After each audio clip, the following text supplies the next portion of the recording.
Is everybody on track? Cause this Friday ain't black. Cause we ain't buying shit. We ain't buying shit. Well, I stand up and never quit. We ain't buying shit. From the 25th of November to the 5th of December. Remember, we ain't buying shit. We ain't buying shit. This Friday ain't black. Cause we got each other's back. We ain't buying shit. We ain't buying shit.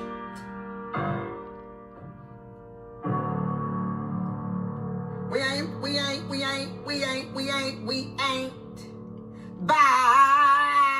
We ain't buying. We ain't buying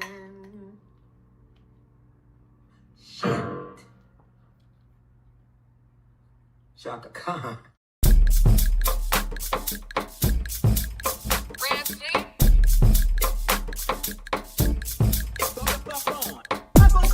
Nobody's nothing and tell them nothing about what the hell it is that they doing. You know what I'ma do?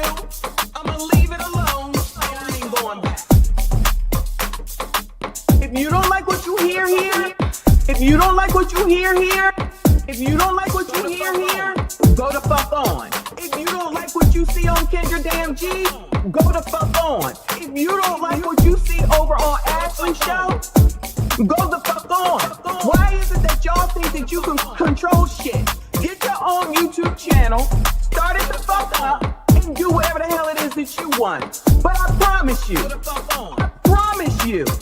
I'm not gonna come over to nobody's nothing and tell them nothing about what the hell it is that they're doing. You go the fuck on. If you don't like what you hear here, go the fuck on. If you don't like what you hear here,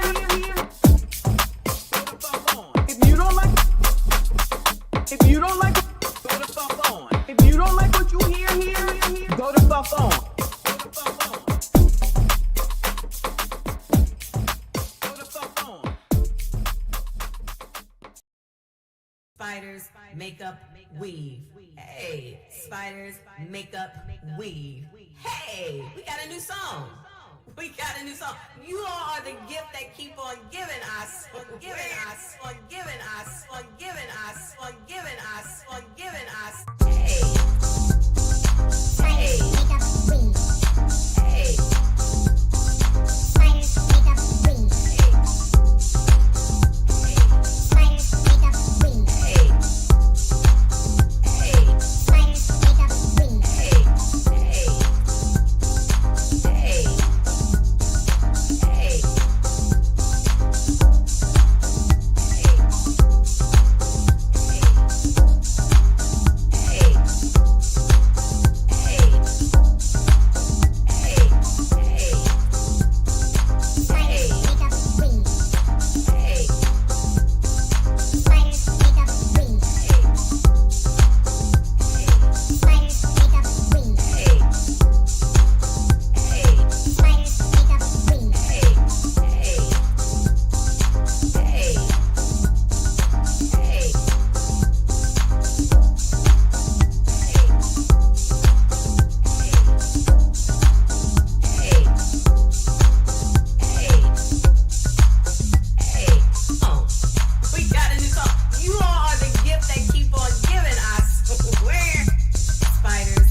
spiders, makeup, weave.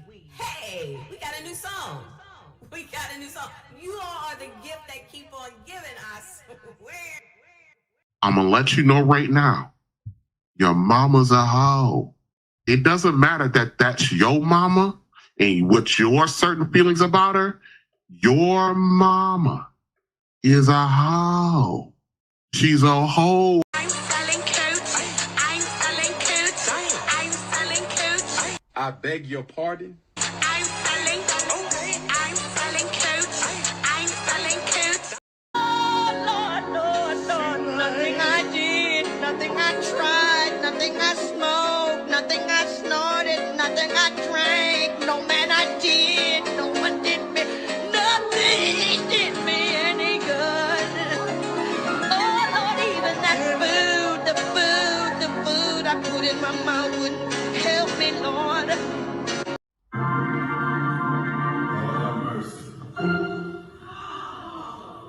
Somebody pray for Pastor.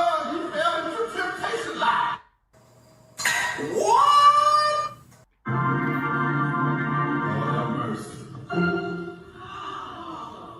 Somebody pray for Pastor.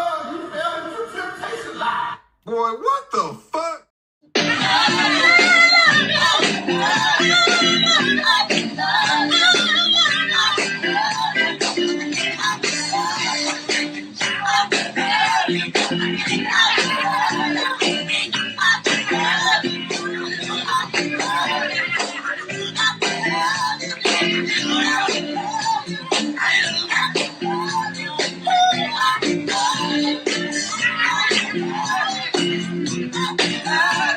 My man.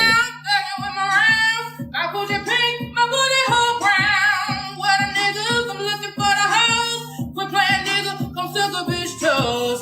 Pound town, just left pound town. Put your pink, my booty hole brown. What a niggas, I'm looking for the hoes. Quit playing nigga.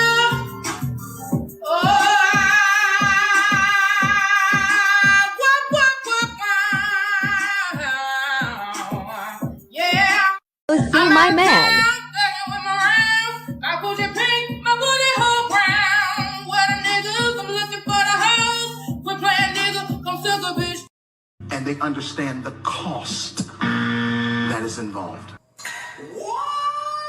There's 1,000 of you. I said close them doors. I said close them doors. I said close them doors. Ushers, close the doors. Close the doors. Sir, what is wrong? Close the doors. Close the doors. Sir, what is wrong? Close the doors. I'm telling you this. Close the doors. Huh? Close the doors. What kind of shit is that? Close the doors. We're done. We're done. We're finished.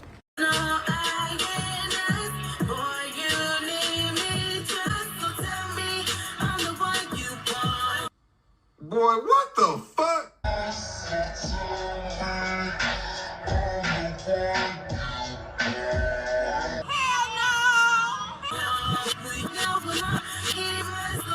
Huh?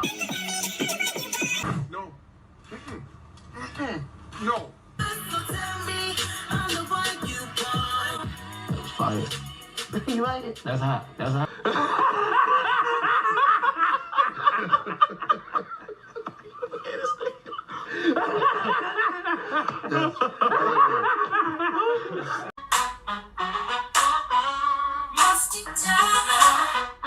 Yes, I'm speaking to you.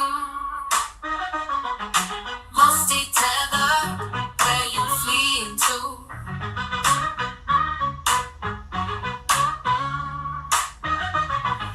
Musty tether, yes, I'm speaking to you. Musty tether, where you fleeing to? I got into my Uber. What did I see?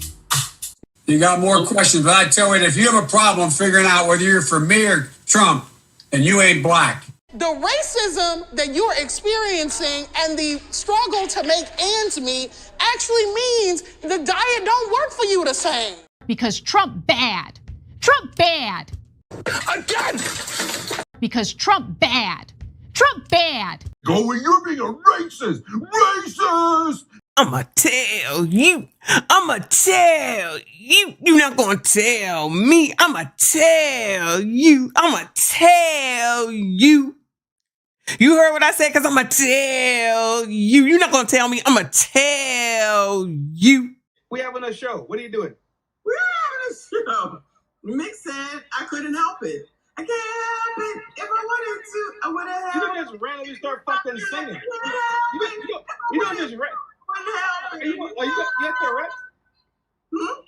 You got Tourette's? You bought a microphone and got Tourette's? What? What? Tourette's? What? You didn't just fucking be in the middle of a show and just start singing shit. Soon as I get home from work, and I never die, never let you down. I love you. As long as I'd give you love. Oh, that's that shit. That's Babyface. Your bills are covered. Ooh, baby. As soon as I get home from work. That was that shit. Shut the fuck up. Shut all the way the fuck up until you reach the top of Shut Fuck Mountain, where there are no more fuck ups to shut. We like free stuff. So we came out here to get all this free stuff. But then the car saying, you can't get the free stuff. What? Cause the people want to take it. And how y'all gonna take some stuff that ain't even yours? It's free.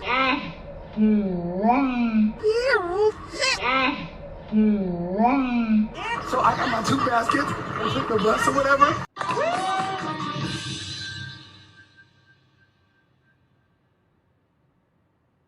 Wait a damn minute. We get down here, we get some free stuff. We're already in a recession. Times are hard. Why not just let us get the items and invest and be okay? We are Black women. We care about our crown. Why not give back to the community and let us get the product? The tools, any other eviction. It is difficult. You don't go blind because you married. I see titties and booties every day. I see titties and booties every day. I see titties and booties every day. I see titties and booties every day.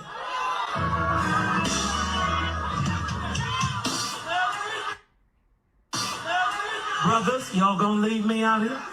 I need the men to stand up and say amen. If you ain't said that, all sir. Let the church say amen. Titties and booties, titties and booties, titties and booties. I see titties and booties, titties and booties, titties and booties, titties and booties. I see titties and every day. Titties and booties, titties and booties, titties and booties. I see titties and booties, titties and booties, titties and booties, titties and Wait, the wing makes go. What kind of shit is that? booties, booties and titties and titties and booties, titties and titties and titties and every day. Booties and titties and titties and booties, booties and titties and titties and booties, booties and titties and titties and booties, booties and titties and titties and every day. Titties and booties, titties and booties, titties and booties, titties and booties, titties and booties, titties and booties, titties and booties, titties and booties, titties and booties, titties and booties. I need the men to stand up and say amen.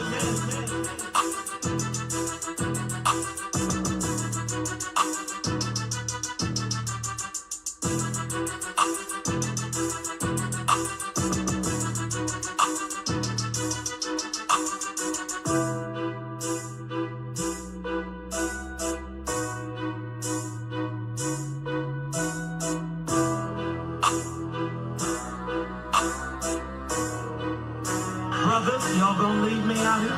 Titties and booties, titties and booties, titties and booties. I see titties and booties, titties and booties, titties and booties, titties and booties. I see titties and every day, titties and booties.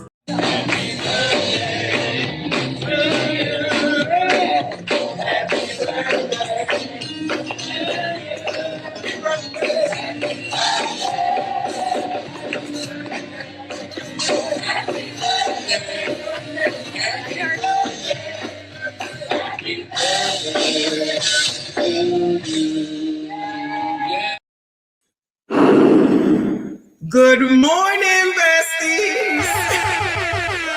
Oh, I gotta put my headset on. Hold on. I don't want to mess up. Do you see this? Do you see this shit? Do you see this shit?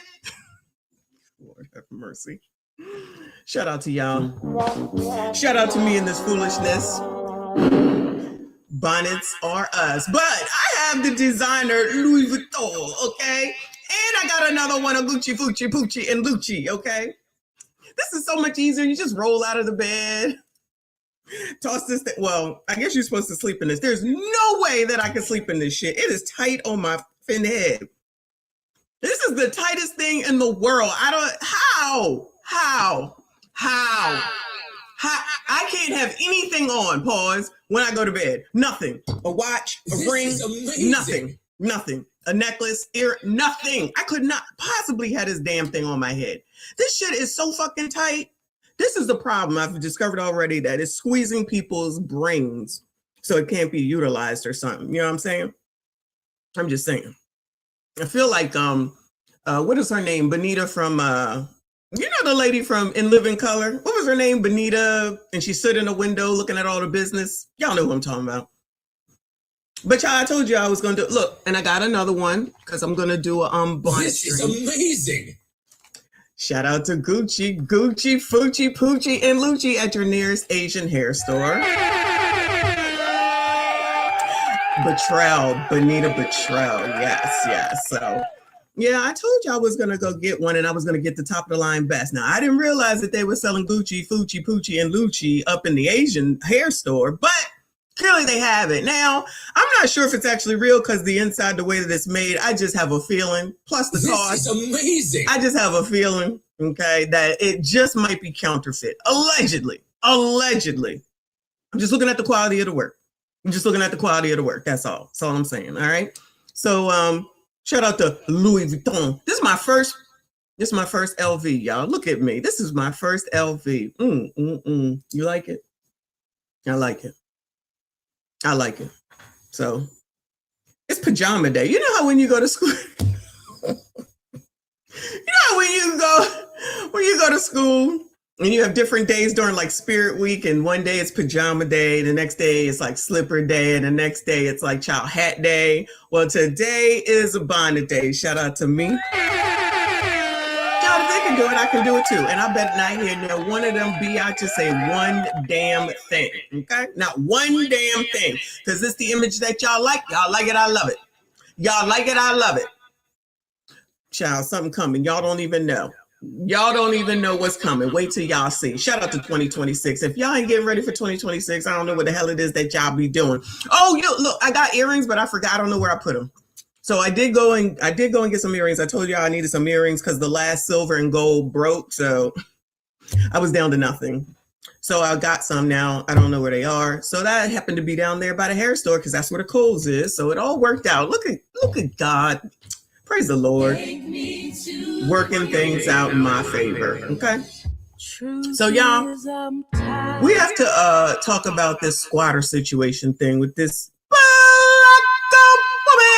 that was squatting in a black woman's house. Where they do that at? What happened to the hood? The sisterhood was not sisterhood in this case, child. Okay. So now finally we know about squatters. We know about all this stuff because, child, we cover everything. So we already know how this stuff works. This is amazing. How squatting works, and you know the landlords and the tenants, especially after C-19. Amex.com, all these daggone states that was like, oh, you don't have to go, it's okay. And then they was like, landlords, you figured the F out. They all losing their places. And now people are wondering why. It's just my thought process, right? Wondering why people don't want to rent to certain people. Excuse me, not even about race, but just shout out to the poors. Shout out to y'all, all right? Or anybody that has some issues in the past or an unstable job. And I said, landlords are not going to put up with this as a former landlord.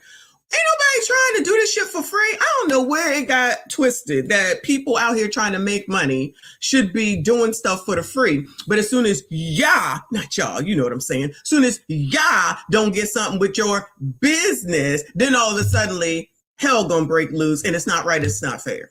Child, just say you got insurance. Remember, anytime anybody steals from the stores and shit, They got insurance. They got insurance. Remember, they were saying that, and I said, remember that. Remember that. And remember all the grocery stores that closed? We don't know what happened. What happened? What happened? Can't imagine what happened, right? People always want to feign ignorance when it's appropriate, okay? Or not when it's appropriate, when they don't want to accept any accountability, which I was going to have as the word of the day, but I feel like we did that one already, but I got one for y'all. But shout out to y'all that are here. I see you. I appreciate you. Call me Dr. Messy Esquire, okay? And the bonnet today, all right? Today is Bonnet Sunday. Shout out to Frederick Howard, the first super chat. I see you. I appreciate you. Thank you, hun, as always. Shout out to Philip Sadiq, child. I cannot see. I'm old, child. Thank you, honey. He said, I woke up and I see this. I can't. Good morning. You never know what you're going to get around here. Shout out to us. Trey, good morning, boo. He said, not the bonnet. Abso-effing-lutely, child. Abso-effing-lutely. Shout out to my fave. He said, yo, Messy got on Gucci, Fucci, Poochie, and Lucci bonnet. And I do. And I do. Shout out to Gucci, Fucci, Poochie, and Lucci. Thank you, boo. Shout out to Frederick Howard, another two. He said, the BNM bonnet. News Network with Dr. I like it. I love it. Bonnet News Network with Dr. Michon Esquire. Dr. Messy Esquire. Thank you, boo. I appreciate you. Shout out to Gen Z. I see you, boo. She said, where did you get your bonnet? I couldn't find any good sites yet. Still looking. Girl, I went to the hair store. Girl, where they be down there standing in line for the hair. When the store opened, got it right in one of those stores, which is where I go when I get shampoo and stuff like that. But yeah, any Asian hair store, child, they had them under like not lock and key, but I don't know about this shit, but I pulled the whole thing off. The woman came through and said, no, that's display, or however the hell she talked. I know that's racist. She said, they're here. I was like, all right, girl, child. Why I go in there? I spent $50 freaking unnecessarily. I spent $50 in damn hair store yesterday. A mess.com with shit I did not need. I did need some scars for the gym, but other than that, this shit is tight. I don't know if it's going to make the whole stream. We'll see. But anyway, thank y'all for being here. I see you. I appreciate you. Please make sure you hit the like button, subscribe if you are new. So living rent free and still crying victim. We already know how that works, right? You just think that you could do whatever you want and everybody's supposed to go along with it. Nobody can say anything and whatever you want is you because, and not necessarily in this case, but I'm a black woman. You can't say anything because then that means that you're a white supremacist talking points, or you're doing something against somebody and you hate your own, you hate yourself, you hate your kind, blah, blah. Y'all already know what it is, right? All right, cool. Let me go ahead and give y'all the word of the day. Shout out to the dictionary. Many of persons do not utilize it. It is called dictionary.com. All right, so the word of the day is ego, E-G-O.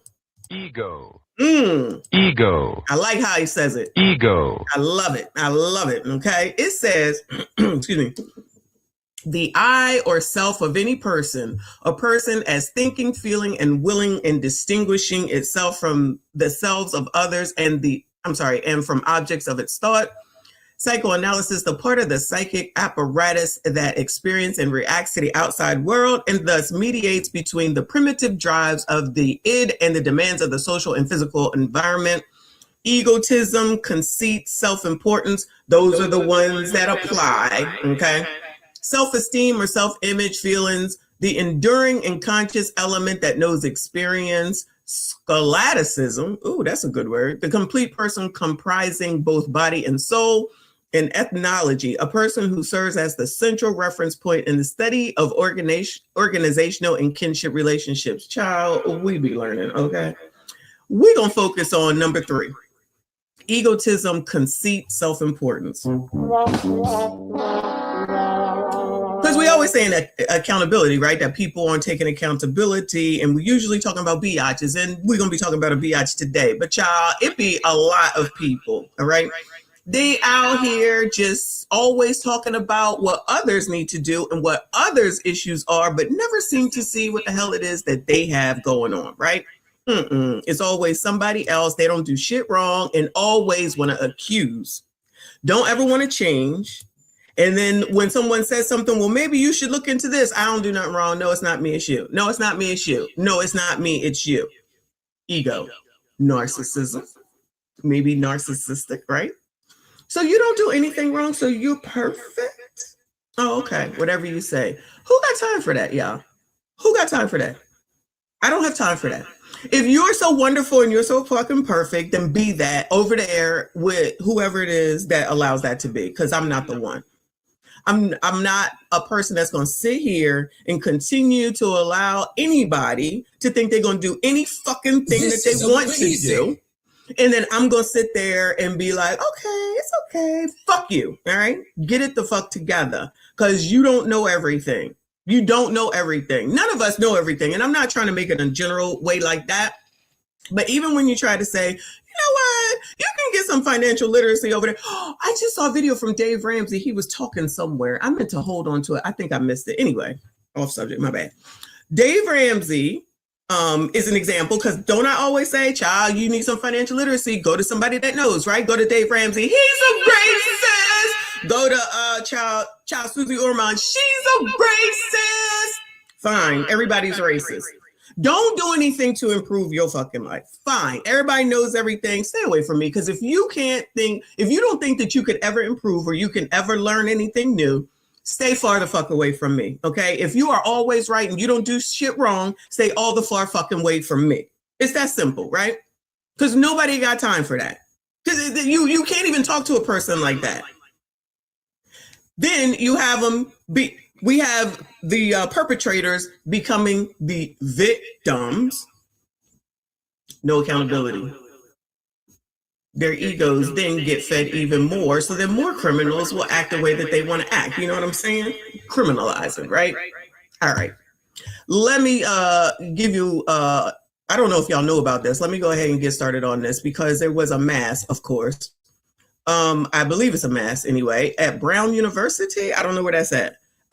Brown University, SHOOT, person of interest is in custody. Oh, no. Person of interest in just the last few hours was taken into custody. A source telling ABC News that was based on a tip that was called into law enforcement. So that person of interest now in custody, and then they lifted the shelter in place. Many of the students, the people living in this community and the areas surrounding Brown University have been essentially on lockdown, told to stay inside, lock their doors for the entire night. So now that shelter in place has been lifted, we're also getting an update on the status of the victims. 9 total. 7 people are still in stable condition at the hospital. 1 critical. 1 was discharged from the hospital. Of course, 2 students were also shot and killed in this mass shooting. Let's bring in our chief investigative correspondent, Aaron Katursky. Aaron, I know you're getting new information about this person of interest. How confident are authorities that they have the shooter? They're confident they're calling this individual a person of interest, but as you heard the authorities say, they are not looking for anyone else, and they are lifting the shelter-in-place order around Providence, Rhode Island. So right now, they believe they have the individual responsible for killing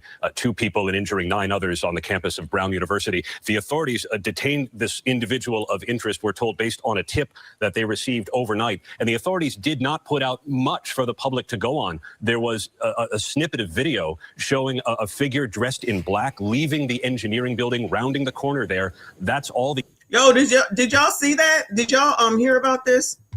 Who heard about this? He's just walking away like it ain't nobody's business. In black, definitely a man. Leaving the engineering building, rounding the corner there. That's all the... It's like, my work is done here. I'm out. Anybody know? Did y'all hear about this? First of all, did y'all hear about this? But second of all, who did it? Did they find it? When is this? This is 2 hours ago, so there's no update at this point. Amazing. Oh, well, we'll follow it though, because Brown University is a school, right? So I'm being stereotypical. Is it a black school or is it just a school? I don't, because it's Brown University. I know. I'm sorry, y'all. I don't be knowing. I don't know everything. Unlike other people, I don't know everything. Good morning, Trent. I see you. I appreciate you. He said, what the F going on today? Clearly effery, as always. Clearly effery. Thank you. Shout out to Trey. I appreciate you, boo. He said that bonnet just put you on active duty for them EBT government. Oh, no. Oh, no, not the government, child. If you only knew. Shout out to you. Hope all is well. Shout out to all of y'all. Oh, PWI. Okay. All right, cool. That's racist to be called Brown University then. The information the public had to know, but that was enough, apparently, for someone to give the authorities a tip, and overnight, police took this individual into custody. The manhunt then is now over. The focus now is going to be on getting this individual identified. Already, undoubtedly, the authorities have done that. They'll dig into social media, background, find out what they can about motive.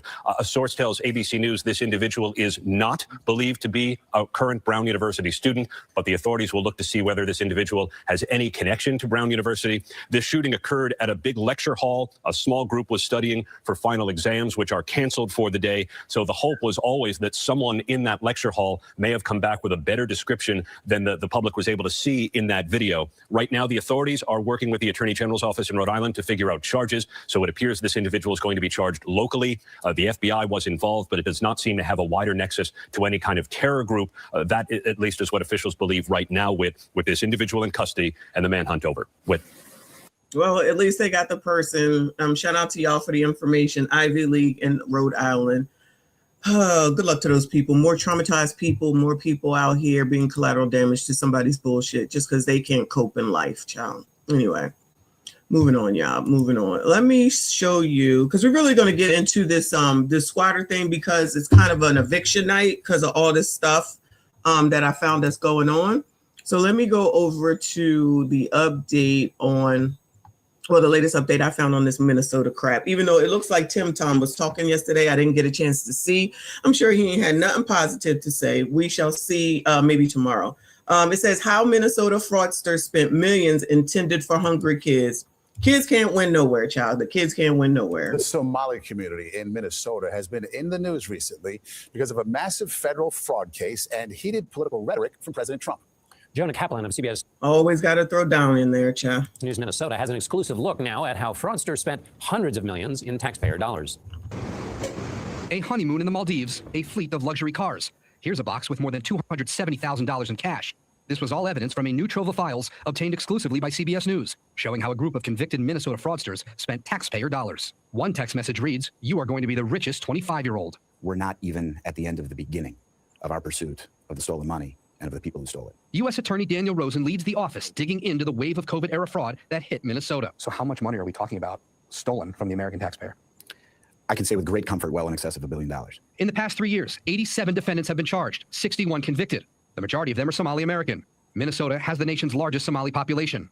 The perpetrators are accused of ripping off state-run programs intended to feed low-income kids, house the disabled, and provide services to autistic children. This was a get-rich scheme. Andy Luger was the U.S. attorney who first examined this fraud. He left in January. One of the things we discovered is that a number of the people involved were buying investment property, resort property in Kenya. Wire transfers reviewed by... They buying places in Kenya. What in the world? What in the world? Oh, and Tim Tom want to act like this is not a big deal. Okay, dude. By CBS News also show more than $1 million went to Chinese banks. The Trump administration has said it's investigating whether any of the money fell into the hands of terror groups like Al-Shabaab in Somalia. But both Luger and Rosen agree the evidence so far shows the criminals were only interested in getting rich. So there's no evidence that any of these convicted or those who are charged sent a check and directly gave it to Al-Shabaab. I think that's a fair characterization. These are federally funded programs. They happen in every U.S. state. What happened here in Minnesota that allowed this fraud to materialize, to metastasize? It appears that the people at the highest levels of responsibility in the government of the state of Minnesota looked the other way. A spokeswoman for Minnesota Governor Tim Walz. They telling on you, Tim Tom, and what's her name, Ian? They're telling on y'all's asses. Tonight tells us that fighting the fraud is his quote, top priority, and fraud is something that happens in states red and blue. Tomorrow, the governor plans to name a new statewide fraud czar. Members of the Somali community, meanwhile, they're warned. A fraud czar. What if they pick one of the Somali people to be the fraud czar? Did they pick a fraud czar yet, y'all? Lord have mercy. That they, as a community, are being held collectively responsible. Somali. Dick Van Dyke is 100 years old. I just saw that. Congratulations to him, child. Anyway, moving on. All right. That's the update on that. I had a comment I wanted to get to, but I couldn't find it. So we're going to get into this landlord, tenant, squatter, renters. Housing is a human right. Y'all remember that? Housing is a human right. Housing is a human right. All right. So over here in KCTV, wherever this is, Kansas City, maybe. Where am I going tomorrow? Residents scramble to find housing following a motel shutdown. Yeah, this is Kansas City, y'all. Tonight, dozens of people are trying to find a new place to call home as the city is set to shut down the motel they've been staying in tomorrow morning. Welcome to your News at 10. I'm Brad Stevens. And I'm Lauren Magarino. Families tell us they may become homeless for the first time in their lives. It says the health department says America's Best Value Inn on Blue Ridge Boulevard is unsafe to live in. We were there last night when residents told us they were shocked to find out they'd be evicted. KCTV5's Chandler Watkins is there tonight for continuing coverage as she finds out what's being done for the people forced to find a new place to stay. Chandler? Yeah, the city tells me that KCPD social workers were out here at the motel today and that they found potential housing for several senior guests. But residents we spoke to say they haven't seen anyone out here, and that's led to a mixture of emotions. We came here because we had nowhere else to go. Everyone's here because we had nowhere else. This was everyone's last resort, and now our last resort is being taken away. Simone Merritt showed us the room she and her family. Gentlemen, Sassy's, SYCBM? SYCBM? Anybody? Bueller, Kansas City? All right. Shout out to Hiram member for 15 months. Thank you so much, hon. I don't think you were here when I thanked you for the Cash App that you sent about 2 days ago. So thank you so much for that. I appreciate you, boo. He said, Messi, you just need the nose ring now. Oh my God. If I could find one that just kind of sits there, I'm not getting a nose ring, but if I could find one that just sits there, somebody let me know where I can find that. Don't say Amazon. If I find one where you can just kind of clip it on, I'll do it. I'll do it. I do this for y'all. Family have been living in. She's been making call after call to find them somewhere else to go, but hasn't had any luck. They just paid for this room for the month. Everywhere else is too expensive, and she's running out of time. I've been outside before. I'm just worried about my grandfather and my nephew. We can go anywhere, but I don't know. I said we just got to, get out, that quick, get the people, give the people a chance to, even try to find a place to, live. And this, they got kids to go to school living here. It's like my grandson here. We spoke to her grandfather, John Dunlap, as a school bus was dropping off his grandson and several other children that live here. He says he's worried about them the most. You can't keep them out of school, so, that's, all I'm concerned about getting a place for him, to live. You want lemon? Motel staff put out groceries for residents to take. The city tells us KCPD social workers will be back out here Thursday morning, and they encourage anyone with additional capacity to contact them to help. But the deadline to leave is quickly approaching, and residents are pleading for more time. I mean, why not at least until after the holidays or something, or until people get their fixed income check again, the first or something, just something. So give us something, Now, when the violations have been abated, the property's permit will be reinstated. That's according to the city's health department. We're told that the ownership group is going to be offering refunds for this month's payment to residents. We don't know when those will go out. But I was just sitting here thinking, how's she gonna pay a month and y'all not gonna give her money back at minimum, and the rest of the people, you just gonna keep it? This property will undergo a complete renovation. After the renovation is done, I have a feeling, I could be wrong, child, but I have a feeling. I got a feeling they're not gonna be able to afford it. Yeah, sometimes it does suck. We don't want the elders and the veterans and all those people to be out there like this. We really don't want anybody to be out there. But child, when some of you just be running off at the mouth, it's like, well, what the fuck? What do you want from me? What do you want from us? With a baby, you're not allowed to ask those questions. Don't be asking questions that you're not allowed to be asking, y'all. Okay. Remember, we talked about this one over in Shadam, Chicago. Shout out to Brandon. Residents at South Shore apartment evicted after judge denies request for more time. People move out of a South Shore apartment complex. It was targeted in a major immigration raid in September. Yeah, their living conditions were described as unsafe. WGN's Jewel Hillary spoke with those who were leaving. Some of the residents evicted from this apartment complex at 75th Street and South Shore Drive have places to go, but many of them do not. And while some of them aren't sure where they're going tonight, community organizers working with the tenants union say no one will be left on the street in the bitter cold. Well, that's good. Shout out to the community organizers finally doing some work. Nobody's going to be outside. Yeah, really bad. Allegedly. With his backpack strapped on tight and 2 bags in hand, uncertain about where he'll rest his head tonight, 71-year-old Army veteran Winfred Johnson. Oh, yeah. See, no.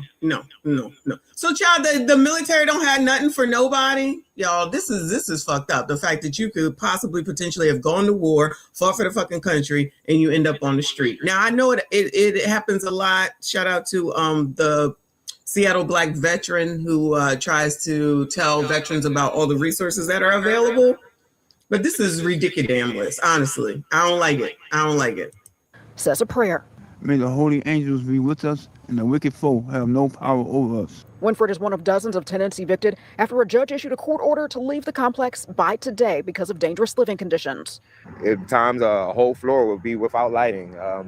Heating, it's nothing new. We had a problem last year where we were out of heat for 45 days. Tenants advocated for more time and money to move, but that effort failed. The substandard housing got exposed in September after hundreds of federal immigration agents carrying out Operation Midway Blitz invaded the building in a military-style raid in the middle of the... So this is the place where y'all said that it was a mess before these raids happened looking for illegals, but they're trying to make it seem like it got messed up because of what they did looking for illegals. And the residents are making it seem like it got that way because of the raid. So, you know, just invoke Trump's name, and it makes everything justifiably wrong even more. Night, targeting members of a Venezuelan street gang. Candace Stewart says she was there that night. I got detained, I got zip tied, the federal agents put zip ties on the kids, they put zip ties on them. I should ask her where she got her ring from, but that's probably real. She made it through that ordeal, but now, like many of her neighbors, is figuring out her next steps. Brokenhearted, lost, cold, confused. Dixon Romeo is a community organizer working with tenants to connect them with city resources, including family and support. Child, why is he walking like that? Y'all see that? Steps. Brokenhearted. Child, why Meemaw got the spiders with... Anyway. Lost, cold, confused. Dixon Romeo is a community organizer working with tenants to connect them with... Is it just me? Is he walking weird? Sorry. Yeah, Meemaw got her spiders makeup and weave on. I'm not even saying nothing, y'all. I'm not saying nothing. Cold, confused. Dixon Romeo is a community organizer working with tenants to connect them with city resources, including family and support services, and other agencies collaborating to make sure no one is left in the cold. I think all of us across the city should be thinking about, like, what laws do we need in place to prevent stuff like this from happening? Go talk to Brandon. In the city of Chicago and in the United States, Army veterans should have to go through this. I agree. No one should have to go through this. There are some stipulations in place, but according to one of the community organizers connecting tenants with resources, some of the tenants can receive up to $5,000 to help with relocating. Some? All right. Let's go talk to Brandon. Child, he should be able to help. Oh, yeah, he out there fighting for the people that they came into this place to take away. That's who Brandon's fighting for. But y'all make sure you keep voting for him. 8 months, y'all. 8 months. Shout out to child. I can't see. Shout out to Trin. This is amazing. Why can't I see? What the fuck? Hold on. There we go. I made it bigger. Pause. Thank you, boo. He said it's too effing early. Why are y'all awake? What are you talking about? It's almost 11 damn o'clock EST. You go to bed. Go to sleep, MF. Have mercy, MSD Queen. I'm tired of your ish. Not as tired as I am of yours. All right. Anyway, I don't know what the hell's going on with you, but it's freaking almost 11 o'clock on the east. And there's a snowstorm. I forgot to tell y'all that there's a snowstorm. It just happened overnight. I swear it got to be 2 inches outside. I don't know where it came from, but it's freezing in here. But I got the fan on because this bonnet is too tight on my head or something. I don't know. Thank you. Shout out to my fave. He said it's always T Money fault, like Jermaine Shoemaker. Shout out to T Money. Shout out to you, boo. I appreciate you, child. I don't know. Okay, goodbye. Moving on. I can't take you. Oh, hey, beautiful smile, sir. This is an update. I think. Hold on. Yeah, that last story was a day ago. This one is 16 hours ago. It says South Shore tenants left without heat as dangerous cold grips Chicagoland. If it's hot, if it's freezing here, it gotta be, I don't even know what it is in Shadam, Chicago, Illinois. Anybody there? Is Kennard here? Isn't he in Illinois? As the temperatures drop around the city, residents of a South Shore apartment building say they're stuck without heat. WGN's Emmy Victor joins us live from the South Side with details. Emmy, good evening. Well, Tamon, good evening. For most people, stepping outside today is just brutal. You'll only want to spend a few minutes out here. Most people feel like they just want to go back inside. This kind of weather is especially difficult for the unhoused or those who may be dealing with heat issues. While the city urges people to stay out of the cold weather, residents like Norris Killingsworth say they haven't been able to avoid it. This is how I'm dressing inside of my apartment. Let me give a tip for free. I'm going to give a tip for free. I know I'm not hopeful, and I'm just a white supremacist, an anti-ruckus, a white supremacist talking points. Okay. But you should test your air conditioning before it gets hot, and you should test your heat before it gets cold. You're welcome. -1. Oh no. I know it's cold outside, but I don't think it's -1. It looks like it definitely looks like a Christmas scene from here. All the trees and everything with all the snow, and now the sun is out. So it's pretty though. It's very pretty. It's a nuisance. Snow is a nuisance. Shout out to my grandmother for that word. Shout out to Trent. He said it's Sunday. It's supposed to be quiet and sleeping day. Get off the internet then. Close out and go to sleep. How about that? Look at me. I got solutions all day. Anyway, come on, child. What's going on? With heat issues. While the city urges people to stay out of the cold weather, residents like Norris Killingsworth say they haven't been able to avoid it. This is how I'm dressing inside of my apartment, just like this. It's so cold in there. He says the heat at his apartment building in Chicago's South Shore neighborhood isn't working, leaving tenants in dangerous conditions. A tenant brought it to my attention that we was out of heat ever since November the 15th of this year. My thermostat reads at 50 degrees at this point in time. As temperatures continue to plunge, warming centers have been activated in Chicago and in the suburbs to provide relief to those in need. What's a warming center? What the hell is that? Tenants say they did receive a letter yesterday from the building's management offering relocation arrangements at no cost due to the lack of heat. However, they claim that securing this temporary housing has been difficult. You call these numbers don't exist. Killingsworth Wait, says what did you say? Hold on. They offering y'all a place to stay in what? Centers have been activated in Chicago and in the suburbs to provide relief to those in need. Tenants say they did receive a letter yesterday from the building's management offering relocation arrangements at no cost due to the lack of heat. However, they claim that securing this temporary housing has been difficult. You call these numbers don't exist. Killingsworth says he'll be staying with. He said, you call these numbers don't exist. A warming center is a place where you stay warm. Are you serious? You just go there and you stand around? They just got, so what are you supposed to do when you leave and you go home? Wow, I've never heard of that before. Wow. Okay.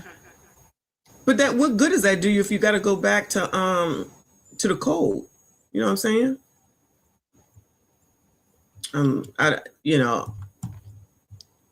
Praise the Lord. That's all I can say. Be thankful for the life I have. Thank you, Trent. You can't me-ish. You can't me-ish with your bonnet on? Ratchet ass. You can't me-ish? Tell you ish? Is that what you're trying to say? Look at that. See, you too busy trying to be smart. You effed it all up. Anyway, come on, child. With relatives until the extreme cold passes. I can't say here because it's too cold. We're working to get in touch with the building's management to learn more about these heat issues. While that letter that was provided to residents didn't say exactly why the heat wasn't working there, residents say they were told it was due to a boiler issue. We're reporting live on the South Side. Emmy Victor. South Side! Shout out to Shadam Cargo, child. Let's go over to Denver. Denver landlord frustrated by housing voucher program. Oh, no. Denver's ambitious plan to solve homelessness requires landlords being willing to accept people out of homeless shelters and place them into apartments. The city now acknowledges to R. Mark Salinger it is not able to track everyone who is moving through that system. At an apartment building in Congress Park, the challenges of trying to solve homelessness collide. It made me very angry. Christina Eisenstein's family owns the 18-unit building. She says 6 of the apartments were occupied this fall by people who received housing vouchers from the state after moving out of city-run hotel homeless shelters. The property management company signed up and did not tell my mother-in-law, the owner, that they were doing that. She says complaints soon started coming in from other tenants. When people are awoken at 1 a.m. or 3 a.m. with fighting, screaming, shouting, then that affects everyone. Christina says, oh no, they telling on y'all. Not y'all, you know what I'm saying. They telling on y'all. You cause chaos. And allegedly, might not be the most cleanliest people. Allegedly. Woken at 1 a.m. or 3 a.m. with fighting, screaming, shouting, then that affects everyone. Christina says the apartments were... Why she look like Courtney Cox? Sorry, y'all. All I see is Courtney Cox. Shout out to Friends. My mother-in-law, the owner, that they were doing that. She says complaints soon started coming in from other tenants. When people are awoken at 1 a.m. or 3 a.m. with fighting, screaming, shouting, then that affects everyone. Christina says the apartments were trashed. She fired the management company, hired off-duty officers to patrol, and eventually decided to pay... Yo, this is light work, though, y'all. Let me tell y'all. This is a mess, but this is light work to the shit that we've been through. Are awoken at 1 a.m. or 3 a.m. with fighting, screaming, shouting, then that affects everyone. Christina says the apartments were trashed. She fired the management company, hired off-duty officers to patrol, and eventually decided to pay some of the tenants on vouchers to move out. Multiple apartments just tested positive last week for meth contamination. You cannot house them in scatter. What in the world? Oh, I saw a needle just, oh my God. Okay, this might be worse. I was just thinking of all the shit that I have seen. Oh my God, this is a Morning or 3 a.m. with fighting, screaming, shouting, then that affects everyone. Christina says the apartments were trashed. She fired the management company, hired off-duty officers to patrol, and eventually decided to pay some of the tenants on vouchers to move out. Multiple apartments just tested positive last week for meth contamination. You cannot house them in scattered sites like this. They need comprehensive wraparound services. The city of Denver has spent more than $200 million to move almost 8,000 people off the streets and into shelters through the mayor's All-In Mile High program. From there, wait, where's this at? Denver? So this is Colorado. So they got the drug problem over there. So they just said, yeah, child, just take them. They was in the homeless shelter because they were forced to go there.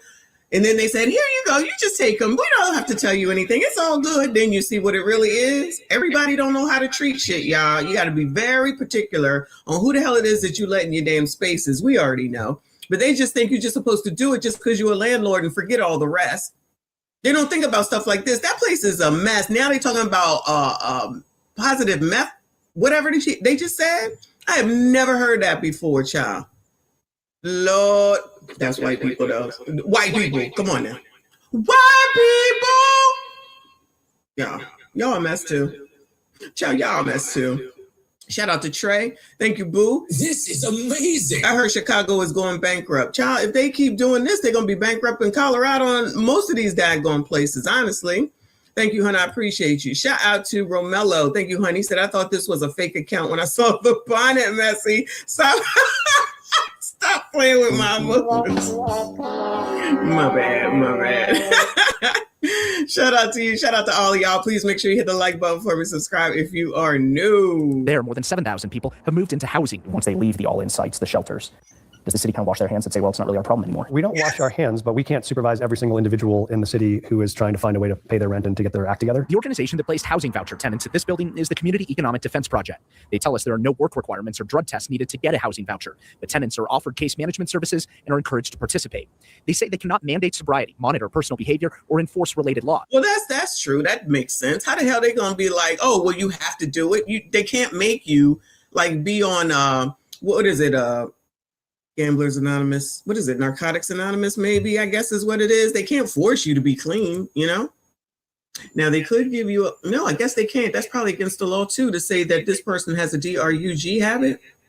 So they can't do that either. So you know what this means? Landlords just won't take people from shelters. That's what it means. Eisenstein says that's on the landlord. As a landlord, we don't sign up to be the de facto case manager. I don't have a background in psychiatry or drug addiction treatment. It's not my expertise, and I never signed up for that. As we've seen more and more federal cuts to those kind of voucher programs, it means more and more people will have to survive out on their own with less case management. The city offers services. The rehousing organizations connect people and encourage them to participate.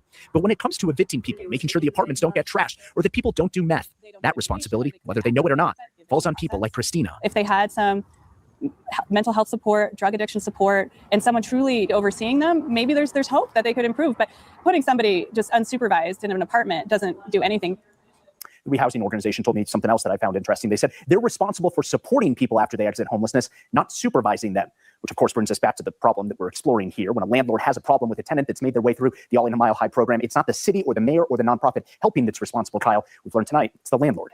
So in terms of what the landlords get out of this, nothing. You know, there's the satisfaction of helping people in trouble, there's the rent, and then there's additional compensation. They are, in theory, supposed to be compensated, or at least the management company was supposed to be compensated for bringing people like this in. But the landlord that you heard from there says that the amount that it's going to take to mitigate that meth, as well as rebuild those apartments, far outweighs anything that they were compensated.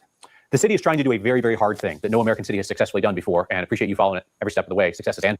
All right. So at the end of the day, landlords get screwed as usual. Okay.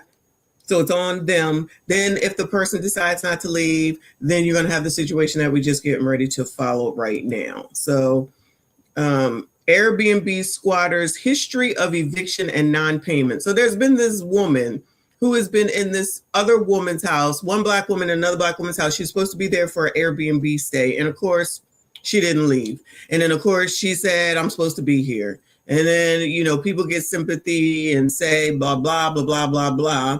And you know what the laws are, usually on the side of the tenant. F the damn landlord. So she's had to maintain dealing with this woman all this daggone time. The part about this woman, it seems like she's done this a lot and she knows what she's doing. So remember when I tell y'all, when these people be on these news programs talking about the landlord's doing this and I call, the landlord's doing this and I send an email, I already know that they're not doing what they're supposed to be doing. This woman, not her right here, just the reporter, but this woman knew what she was doing. So she was filing her court papers and sending her notices. So she's someone that knew what she was doing. When them people over here talking about I called, they're not doing what they're supposed to be doing. That's what I'm taking away. But let's hear what's going on. 7 with an update on the Airbnb guest turned accused squatter. What I found out, if you remember during my interview with her a few days ago, she stated that she was not evicted from her previous property and claimed that it was another property. Well, even as I was sitting down with her, I already knew what court records said, and I also confirmed that in our report today, that it shows that she was evicted not just once but twice from 2 prior DC properties before she booked Roche Douglas's Airbnb. In fact, at one unit, she was evicted for not paying rent, and then she moved into the second apartment just a few days after. And then in the midst of that eviction process at the second property, there was a fire that happened in just her unit in that building, and she requested a stay or delay for that eviction because of that fire, because she said insurance had to get inside and look at the damage. Now in the midst of that eviction process is when she booked Roche Douglas's Airbnb. In addition to that, I also found a history of issues when it comes to payment in Maryland as well as in Virginia. In Maryland, she has a case where it's alleged that she only paid a down payment for a vehicle and then never made any further payments on that. So she's a bum. A bum. A loser. A leech. So whatever it is that the reporter is using to find all this information out is something, and I don't know what she's doing, but it's something that landlords need to have access to so that they can know this type of stuff. But they don't want landlords to know this type of stuff, or else they would reject people more often. That's all right, because with me, if you look crazy, I'm not renting to you. Of course, this is a continuously developing story. They still have courts later this week where we will bring you the latest details. In addition to that, we have wanted to reach out to Shadija Romero again, but she has stated since these discoveries happened that after this, she's no longer speaking with us. I think that might be the actual squatter lady's name. Over here is this update. I don't know if I put this all in order, y'all. I'm sorry. It's getting a lot of reaction online. A DC homeowner claims a woman has taken over her rental home and refuses to leave. And up until now, she's run into one legal brick wall after another. So joining us now is Aaron Sokolow, a DC-based lawyer who specializes in landlord and tenant cases. Aaron, thank you so much for being with us. Thanks for having me. Talk to us about this, because this has just been a wild story, and it's raised probably the biggest question is, how is squatting even allowed to happen? Oh, now everybody want to be asking, how is squatting allowed to happen? Squatting is allowed to happen because y'all feel sorry for people who are basically criminals. And that's why you have less housing also, because landlords ain't trying to deal with these people's bullshit. Shout out to them that got out of the business. I don't care. So in theory, squatting is not legal and the homeowner should have some remedy. The problem is in the logistical way that a homeowner can get a remedy. And what you're describing in this case that you've been reviewing is that there's a dispute. The individual who's there says she's a tenant. If you cannot produce a lease, I never understood why the hell it is that you think that you can stay. Even if your lease ends, typically, at least in this area, if your lease ends and you stay, you are considered to be month to month. So then that means that with 60-day notice from either person, 30 or 60 days, you can say, as the landlord, I want you to leave and give them 60 days notice, or they can say, I'm going to leave and I'm giving you 60 days notice. If you have a whole year and it's during your year, then you can't get out of it. You'd have to agree to get out of it, typically. Landlord and tenant has to agree to get out of it. They got to sign something and say, okay, you get to get out of this early with hopefully no offense against you, and you can move on. Say you got a say you got to move for a job, and hopefully they will let you out so that you can go move to wherever you need to move to. But once it ends and they didn't send you a new lease and you didn't ask for one, then it's called month to month at that point. So then if she don't have a lease to begin with, then I don't understand, not even just her, but any of these people, you ain't got no, this is a fucking Airbnb. There has to be something in writing about it. But nope, she knew what she doing. So now this lady got to go through all this in order to get this lazy bitch out, which is costing her money because she's not getting her money. She can't rent it out. That means she got to pay the mortgage on it. Because this is what happens with loser ass MFers who don't have nothing, never had nothing, will never have anything, but play the victim all damn time. You should feel sorry for me. Fuck you, bitch. You should grow up and get your own damn life and stop stealing. This is stealing. It's stealing. Some lazy MFers around here. And guess what? At the end of the day, she clearly doesn't care that she was renting from a black woman. Because like I always say, and proving yet again, ain't no sisterhood. Homeowner says that she's not, and you go down to court on an emergency hearing and there's a judge sitting there and the judge is going to hear from both. But the district is so pro-tenant and so fearful that there will be a wrongful eviction or a self-help eviction where the owner changes locks or turns off utilities or does something to cause occupant to leave without court order. Yeah, don't forget that part. You can't turn off heat. You can't turn off anything. You got to continue to maintain it as the landlord.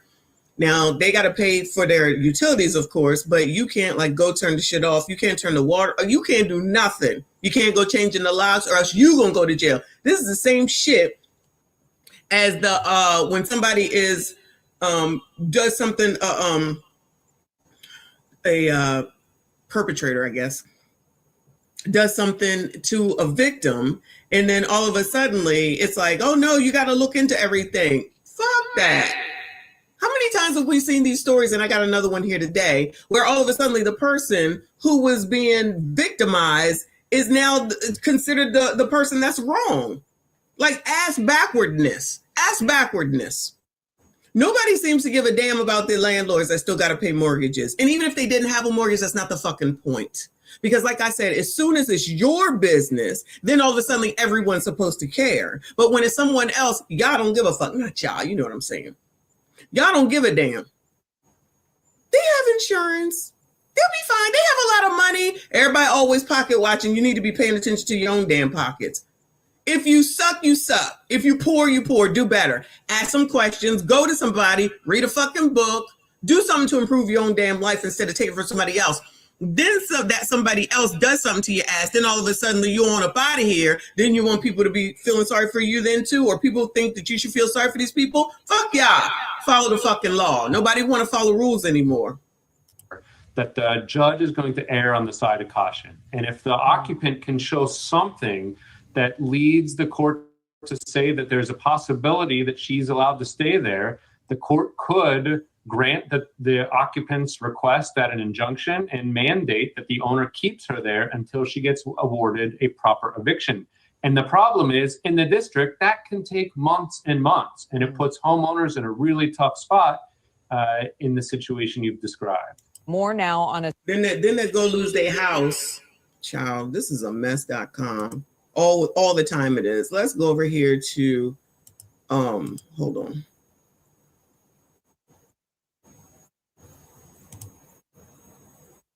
This one. DC homeowner reacts to judge ruling that Airbnb squatter has no tenancy rights. This is so stupid. How you feel? I feel good. I'm thankful that this outcome was like this for me because I had that order that she signed, but it makes me very upset because if I didn't have the order, it seems like she would have been able to stay there and do this for months and months, however much longer. And other people who don't have the benefit of having such agreement, I can't imagine what they're going to go through in a situation like this. So I'm thankful for me, but I still think that something needs to be done. What was it like for you to sit in that court? She had a moment to question you. There were documents presented. There was a question of whether a payment she entered was fraudulent because there was no proof of it from the bank. What were your thoughts just being in the courtroom with us first time you had to see each other face to face in event? It was infuriating because I know I hadn't received a payment from her. This whole thing is coming about because she was not making the $100 a night payment. And for her to come up with a fake document that I confirmed. The judge gave us time to confirm that the document, it was not real, that Zelle had no payment history of this, and there was a fraudulent confirmation number on this document. So it's infuriating, and So she over here, not her, the squatter lady, getting fake documents to allegedly show that she paid. Ooh, Lord help you. She lucky that this is an upstanding citizen, because you get the wrong one, you're gonna be in a completely different situation. We do not condone violence around here. needs to be done, because that, to present that in court after all of this as some kind of Hail Mary, I'm just glad the judge was able to see through it, and I was able to prove that this was not true. You can evict her right now. What are your plans? What are you about to do? Evict her. She has to go. I need her out of the property so that I can try to regain the property and get back to my life. I was writing a book, working on a memoir, trying to do women's health organizations and things, and this has totally disrupted my life. So I would like to get back to the things that I could do to help the community. And I think God placed this on me too, so that I can help in this area too. So I just want to get back to life. You mentioned the community. Since our reporting, we've seen a huge amount of support, those that can relate to you, even those who need support in the housing system and their sentiments. What's it like for you to see the reaction to your story here in DC? I'm so thankful for the support and that we brought this to light. I still am going to work hard and put a change.org document together for more homeowners that are going through this and try to really impact change with this. Like I said, I'm thankful for my outcome. I'm thankful for the court seeing it my way, but I know there are so many others that are struggling with this, and I'm not going to give up yet. Thank you so much. Thank you. Plenty. All right, so it looks like she out of there. Homeowner evicts DC Airbnb squatter after judge's ruling. And today's 7 News getting results in the case between the DC homeowner and the woman who was squatting in her home. Thanks for joining us tonight. You're seeing it right there. I'm Scott Thuman. And I'm Michelle Marsh. Our Washington, D.C. reporter Felicia Ashley has been exclusively reporting on this story for more than a week now. Today, a judge ruling in favor of the homeowner who says an Airbnb guest was trying to take her home. Our Washington, D.C. reporter Felicia Ashley joining us now from that house where the judge says the squatter cannot stay anymore, has to get out. Felicia? That's right. And this is actually one of the first times the homeowners have been back to the home in a couple of months. And as you mentioned, the judge ordered that the alleged squatter is not. Now you got to have her shit in front of your house all this damn time. Not a tenant, therefore she has no tenant rights, and the homeowners were allowed to get her out of the home and evict her immediately, and that is what you are seeing. We have community members that actually came here to support the homeowners and help clear out the home after watching the reports and hearing what the homeowners were dealing with, and even inside the home. The Sassy Straight showing up to help out. You can see some of the area that they have started clearing as well. The homeowner mentioned to me that she has been in shock and everything that was with everything that was inside of this home, as well as some of the damage that she found as well. Before court, I spoke to DC homeowner Rashane Douglas. What have your dynamics been like with Ms. Romero since the last time we spoke? We've had no contact directly since that time. Ain't shit to talk about. What kind of question is that? Obviously, she had the van towed. She also denied the electrician to get in and came down here and filed a contempt that we didn't comply with the agreement. I tried to check in with accused. That's her. That's her. Squatter Shadija Romero when she showed up to court. Ms. Romero, would you like to speak with us before the hearing? I told you that I want to speak to you, so please leave me alone. You don't want to say anything before the hearing? Filming is not allowed inside the DC courthouse, but I was inside the nearly 2-hour hearing. The judge upheld this agreement that I previously reported on. The homeowners had Romero sign it in October, but she didn't follow through. The homeowners agreed to pay her to leave their property. And in black and white, Romero Wait, they gave that woman money? Oh, no. Oh, no. Had Romero sign it in October, but she didn't follow through. The homeowners agreed to pay her to leave their property. And in black and white, Romero confirmed she was a short-term Airbnb guest, not a tenant, that there is no lease, no tenancy, and that she has no tenant rights. The judge said you can evict her right now. What are your plans? What are you about to do? Evict her. She has to go. I need her out of the property so that I can try to regain the property and get back to my life. And that is what you're seeing happening right now. That is what the homeowners got right to after that order was filed. You can see some of the home, or actually most of the home, is rather clear now. Now, coming up at 6, I'm going to share with you more details about what happened in the courtroom. Also about how this has impacted the homeowners long term. Now, because of the missed payments, their mortgage raised from $4,000 a month to nearly $10,000 a month because of what they endured during this process. And more was revealed about Romero inside. $10,000 a month now. So do you think Curly, because I don't know her name, do you think Curly gives a damn? Do you think Black Curly gives a damn what she did to another sister in her family? Because these people never care about what's going on the other side. But a lot of y'all, not y'all, think that we're supposed to give a fuck about these people. I already be knowing, especially when it comes to shit like this. I already know. Y'all don't be knowing.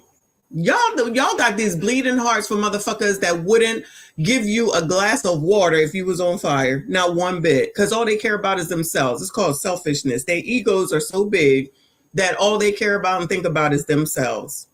And you don't matter. Even if you black and I'm black and they black, everybody black, all of a sudden it don't matter no more. And no one seems to see that until it affects them. Like, you need to touch fire to know that fire is hot. Okay. I got not one bit of empathy or sympathy. They now have to pay $10,000, probably a restructured mortgage and a bunch of late fees added in there and interest. But the funny part, which ain't funny, is that this See You Next Tuesday had the nerve and the audacity to come out on TikTok and have something to say. So this is the squatter, the ex-squatter, who took to her TikTok, of course, to give her side of the story. She gets to speak out. I have had people reaching out to the stores that my products in. I've had people reaching out to the schools that I have mentored girls in. I've had people reaching out to organizations that I've done free events for. Mind you, about 98 to 99% of the work that I have done has been from me. Even when I've needed help, I've helped because I've always thought there's somebody out here worse than me. Today in court, it was proven, or it was admitted, that the false narrative that I have been staying at a place since February and that someone has been trying to get me out since March, it was untrue. It was not true. The narrative that I had been staying at a place since February and had not made a payment since March, that was also untrue.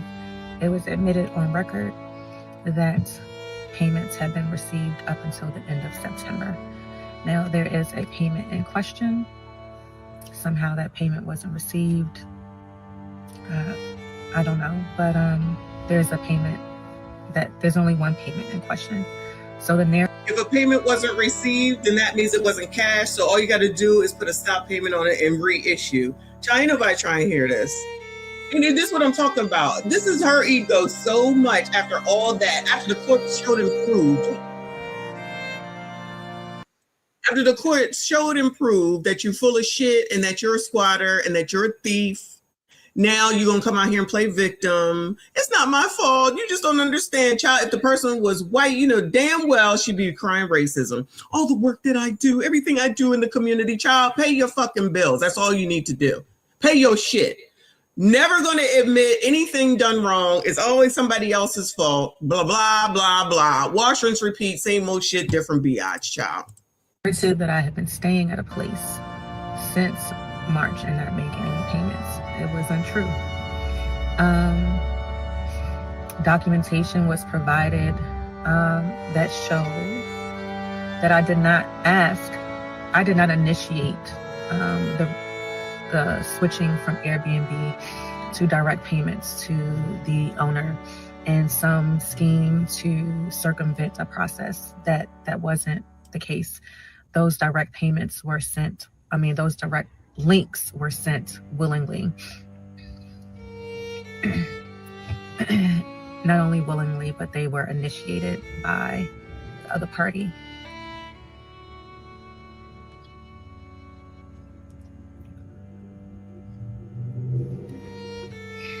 Although it was decided that I don't have tenant rights, those things were untrue.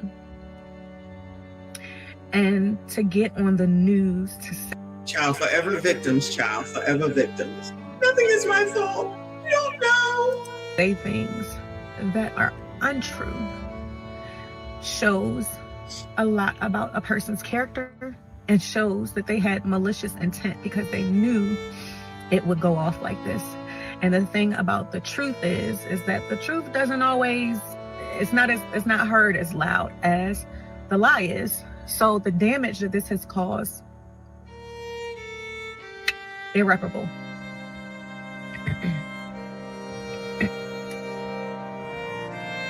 I'm gonna take some time away because, as I said, this has been the hardest.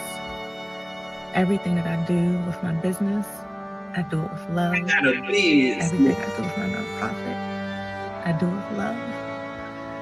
You got a nonprofit, y'all. They've been doing so well lately. And I can't do either right now with the amount of pain that is in my heart. Lord, help your people. To those who waited to make their judgment, to get the facts that the shit just wasn't true. Thank you. To the people who made their decision and left comments, the people who know me or have known me, fuck y'all. And y'all wouldn't say it to my face.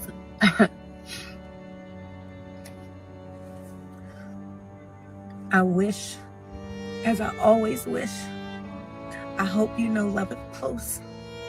And the thing about it is, when you know love up close, you move differently. You don't move to find things about somebody and break them down. You don't do that. The nerve. Don't make fake pages and fake numbers to harass people. You don't do that when you're moving with love and when you know love up close. And because I know love up close, I know I will be okay.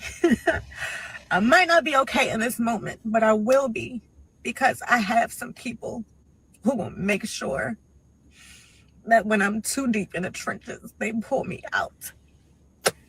That's all I got. Girl, you can keep all that shit. Girl, you can keep all that shit. Oh, now I'm moving in love. I know. Oh my God. Now listen, people sitting up here making fake accounts and trying to harass her. No, there's no need to do all that, right? Fuck her. Okay. Because if after all this notoriety, anybody goes and rents to her, I mean, now granted, she could go across the world or across the United States and nobody over there knows her. But this is why there needs to be more for landlords, so that you don't have biatches like this and the people from that last segment where they was, all DRUG users and all this other foolishness. Everybody just thinks, oh, you're a landlord, you got a lot of money. Fuck y'all, you don't know what you're talking about. And even if we did, it's not for you to decide where it needs to be spent. All this pocket watching needs to stop. All this pocket watching needs to stop. Open up your own shit. Do it yourself. Get your own fucking house. How about that? Get your own house. Get your own Airbnb. Don't you love how people that ain't got shit always telling somebody else how they should run shit? The all damn audacity. I don't have no sympathy for her. She ended up on the street. Fuck her. She didn't care about them people in their houses. She didn't care about their children. She didn't care about their mortgage. She didn't care about what they could or could not afford. Not one damn bit. Nor all the other people that she done this to. You are a loser. Nonprofit, I own a business? Girl, you should have kept that on the cutting room floor. You sound more crazier than what you look like. I don't give a fuck that she's a black woman. She didn't give a fuck about that black woman and her fucking husband and their family. I don't give a fuck about her. Not that I did beforehand. Because enough tenants, quote unquote, know how to play this dumbass squatter game. They know how to play this squatter game, and she know more than most. She didn't give no F's. So I'm not sure why people be like, oh, you shouldn't act like that. I'm gonna act like I'm supposed to act. She shouldn't act like this. What she should do is grow the fuck up. You know, child, hold on. That's why we have this daggone thing, because that's who she is. We like free stuff. So we came out here to get all this free stuff. But then the call saying you can't get the free stuff. What? The people want to take it. And how y'all gonna take some stuff that ain't even yours? It's free.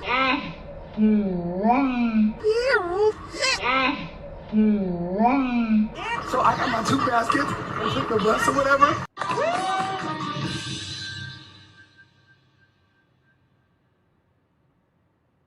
Wait a damn minute. We get down here, we get some free stuff. We're already in a recession. Times are hard. Why not just let us get the items and invest and be okay? We are Black women. We care about our crown. Why not give back to the community and let us get the product? The tools, any other eviction. He's wanting shit for free. Don't nobody want to work for shit. All right. So Airbnb has something to say. It says that they were tracking this whole story and they had a response. So I don't know if this is before or after the verdict, but let's hear what they got to say. Y'all hit the like button for me. Subscribe if you are new. Appreciate y'all. Tonight, 7 News on your side, continuing pressing DC leaders if they plan to change any laws to help prevent squatting. Our exclusive reporting getting results for a Northeast homeowner who now has her home back from that squatter. 7 News Washington, D.C. reporter Felicia Ashley joining us live now with the changes. Felicia Ashley making a name for herself. Shout out to her. People want to see. That's right. Well, people overwhelmingly expressed their disgust with the situation, as well as the process that it took to stop it. We were there as D.C. homeowner Roshane Douglas evicted her squatter, Shadija Romero. Our exclusive reporting getting thousands of comments from around the world, asking how this happened and what can be done to make sure it doesn't happen again. This commenter said, quote, now go to your city council and local government. We went right to city council and we also spoke to the mayor today. What has been your reaction to it? And do you think there needs to be some adjustments or reevaluations to some of the housing laws? Well, that's what I've been talking about for at least a year, is that we have to have a focus on people paying their rent and that the courts and our laws ensuring that people do that. Councilman Zachary Parker gave us this statement. Wow, that's a real help, Miriam. I feel like she was one of those people that are like, oh, we need to help the tenants. They need a place to stay.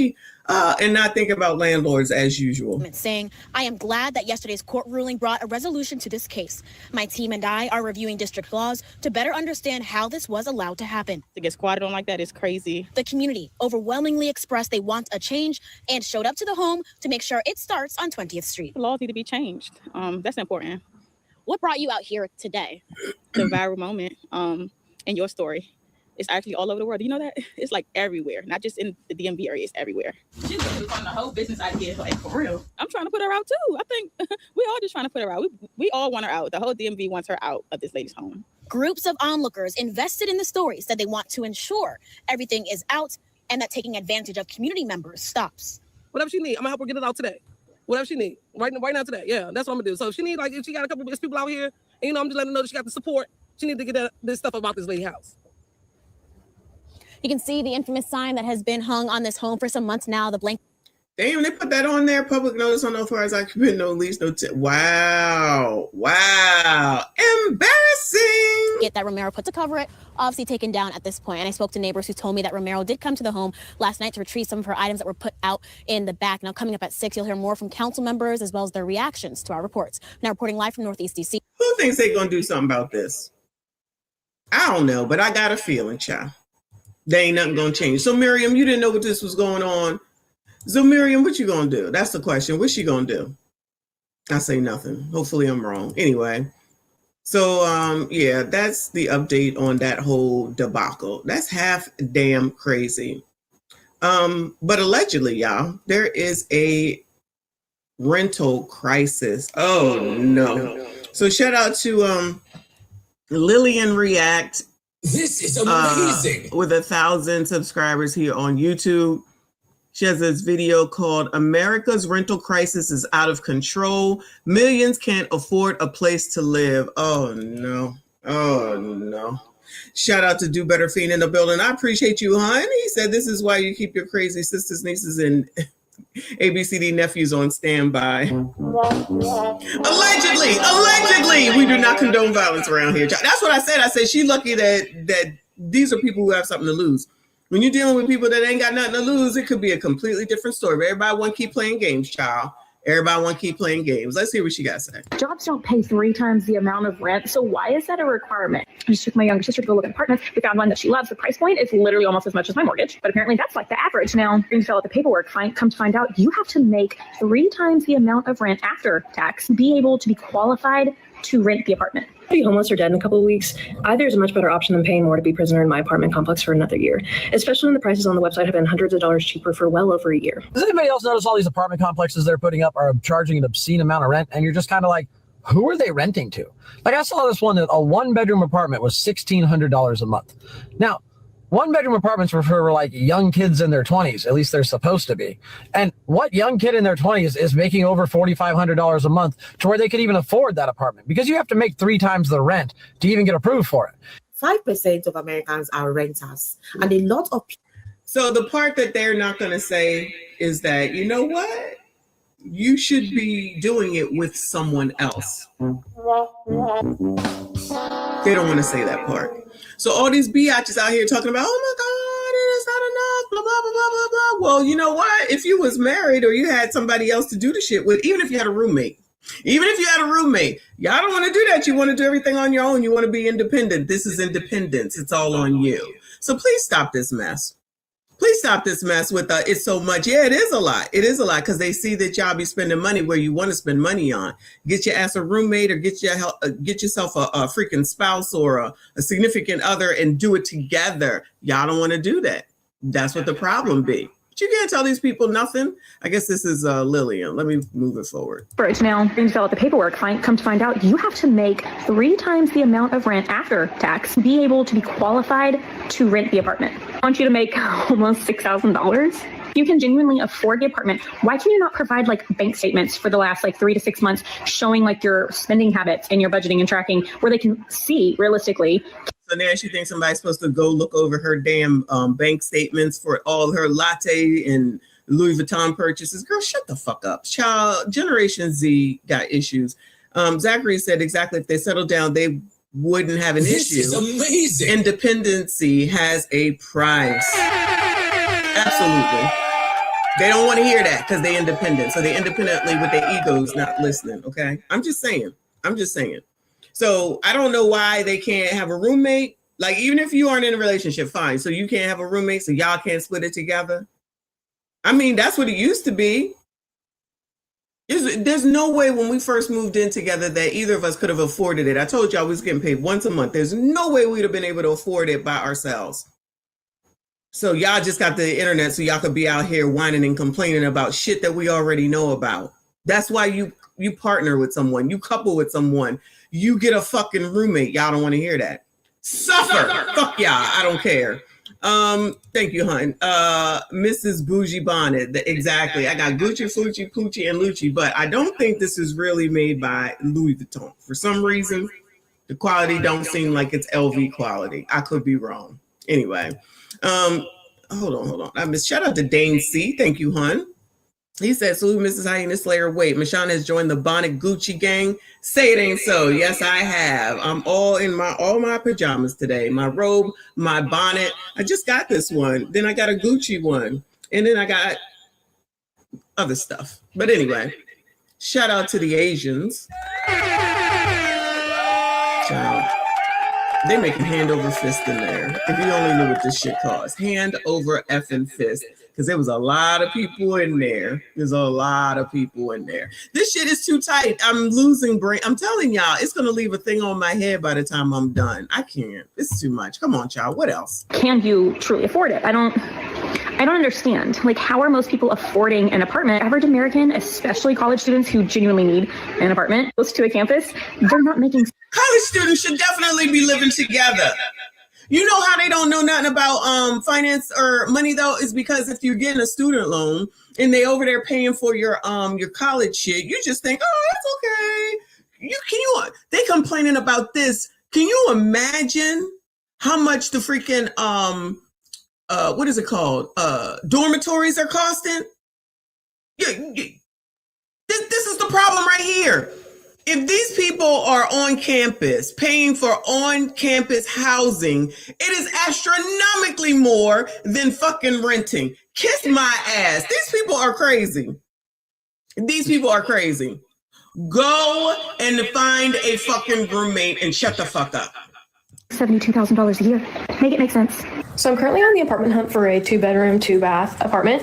And my budget used to be like under $1,500 because I was trying to save some money and pay off my student loans while like paying for rent. And it got me nowhere because now I have to move out of this apartment because it's not well maintained and I need a new apartment. What's frustrating is to then move into a newer apartment that you guarantee are not going to have problems at is like $1,800, $2,000, which is like insane to pay for an apartment while in grad school to guarantee that I'm living in safe conditions.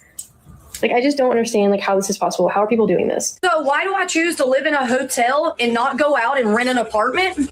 Well, first of all, call me a little crazy, but isn't a hotel pretty much a mini apartment complex? I mean, it kind of has the same structure, the same layout. I kind of look at it like they're mini apartment complex. Child, whatever works for you. I ain't no way. We don't need 2 bedrooms. I mean, honestly, it's me and my hubby. Sure, I could have went out and rented an apartment as long as I had 3 times the proof, 3 times the amount of their $1,600 a month rent, and then I had first and last month's rent, the security deposit, a background check, and the credit check. So, of course, after I hand them about $4,000, I could move on in, but then I would have to worry about utilities getting turned on. Power, water, trash, Wi-Fi. And no, I do not have to switch rooms every 28 to 30 days. Yes, I can get my mail here. And yes, if you have pets, you can bring them. It's going to be a pet fee unless it's a service animal. So yes, this hotel is pretty much my mini apartment. And it works for us. Does anybody else notice all these apartment complexes they're putting up are charging an obscene amount of rent? And you're just kind of like, who are they renting to? Like I saw this one, a 1-bedroom apartment was $1,600 a month. Now, 1-bedroom apartments are for like young kids in their 20s, at least they're supposed to be. And what young kid in their 20s is making over $4,500 a month to where they could even afford that apartment? Because you have to make 3 times the rent to even get approved for it. And the 3 bedrooms are going for like $2,500 plus. And I'm just like, who the hell can afford that? Like, I make way more money than your average American. But the idea of spending $2,500 a month in rent is just astronomically insane to me. And yet they're wondering why people aren't having kids. But my question is, why do they keep building these apartments when there's no way in hell they can rent these apartments out? Like, there's no way these apartments are at full capacity. They don't have to be at full capacity. Somebody's renting them just because y'all can't rent them. Somebody is renting them, allegedly, or they wouldn't keep buying or keep building them. It's not possible. So why are they doing it? There's no way they're making, like, I don't know, it's just astronomically insane. I'm going to be homeless or dead in a couple of weeks. Either is a much better option than paying more to be prisoner in my apartment complex for another year, especially when the prices on the website have been hundreds of dollars cheaper for well over a year. I've wanted to move out since I moved in, and it has been a nightmare every step of the way, but I can only move if I manage to find a corporate job or I have a co-signer, and the only family that could help are all baby boomers who haven't had to rent themselves for 40 to 50 years and simply refuse for no good reason. I was laid off after I moved to the other side. Oh, now she want to blame the baby boomers for the fact that she wants to be independent and no one will co-sign for her. That don't sound like independence, boo.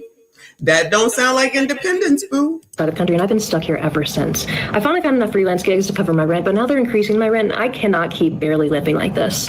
I have never paid so much money to feel so unsafe. The apartment lured me in with promise that this is a secure building and there's this front desk concierge person who no one can get past, but plot twist, everyone can get past them. It's happened way too many times and the management does not care. And the general manager seems to believe she has the supernatural ability to change the course of reality, but only in her own timeline. Even if you filed a police report about an incident, she can tell you that it never happened and will threaten a lease violation if you keep bringing it up. And they also give me lease violations for warning people not to move here. I joined all of the roommate groups, but most say no pets, and I have 2 cats. The majority of the houses that were converted into rental units were bought up by a private equity company that still requires proof of income to rent. And the only other option would be to sacrifice my health or my quality of life. And maybe if I liked living in the city, it would be worth it to live in a crappy apartment, but I don't enjoy living here. And I don't think my body's ever going to adjust to the altitude. I can't breathe. It feels like I have a sinus infection 24/7, and every single time that I exercise, my heart feels like it's going to explode. I went out of town for a few days and never felt like that. And I also keep getting comments about how dehydrated I sound. I didn't really have a chance to establish myself in the state before I was laid off, and it's really hard to make and maintain new friendships when you can't afford to survive. I've become such a miserable person because I am so socially isolated. I don't want to be stuck here anymore, but I don't see an easy way out, and I haven't been able to save money for years because everything that I can possibly make goes to my ridiculous rent. But if I live in my car, I would have to quit the freelance gigs that I have since I can't leave my cats alone. Everything I'm reading says to foster your cats for the time being, but my cats are the only family that I have. Sure, I'm related to some people by blood, but they don't know me or care about me. And my parents' house has never been a home to me, and it is not an option. If I have to get rid of my cats, I don't see what the point is. And I just don't know what to do anymore. Yo, so this is some next level. Lord help your people. I have it sped up, first of all, just FYI on that. It's only at 1.25. So yeah, she is a fast talker, but she's a whiner and complainer. Her ego is pretty much out of control as well. She's talking about everybody else. She talking about she might be deceased. Girl, whatever you got to do, just do it on your own, okay? She might have to get rid of the cats. Girl, that's an added expense. Child, get a roommate. Nah, she don't want to do that. She thinks that her baby boomer, I'm assuming parents maybe, are supposed to help her out. Child, please. These people crazy. The landlord put a lock on the outdoor faucet. You can't make this one up, folks. You turn the faucet, and it sprays up like that. Our old landlord let us use the hose to wash down the cars, but the new one said no hoses, so we started using buckets. And then we came out today to wash the car, and there's a lock and key on the thing. Can't make that one up. The big man always wins.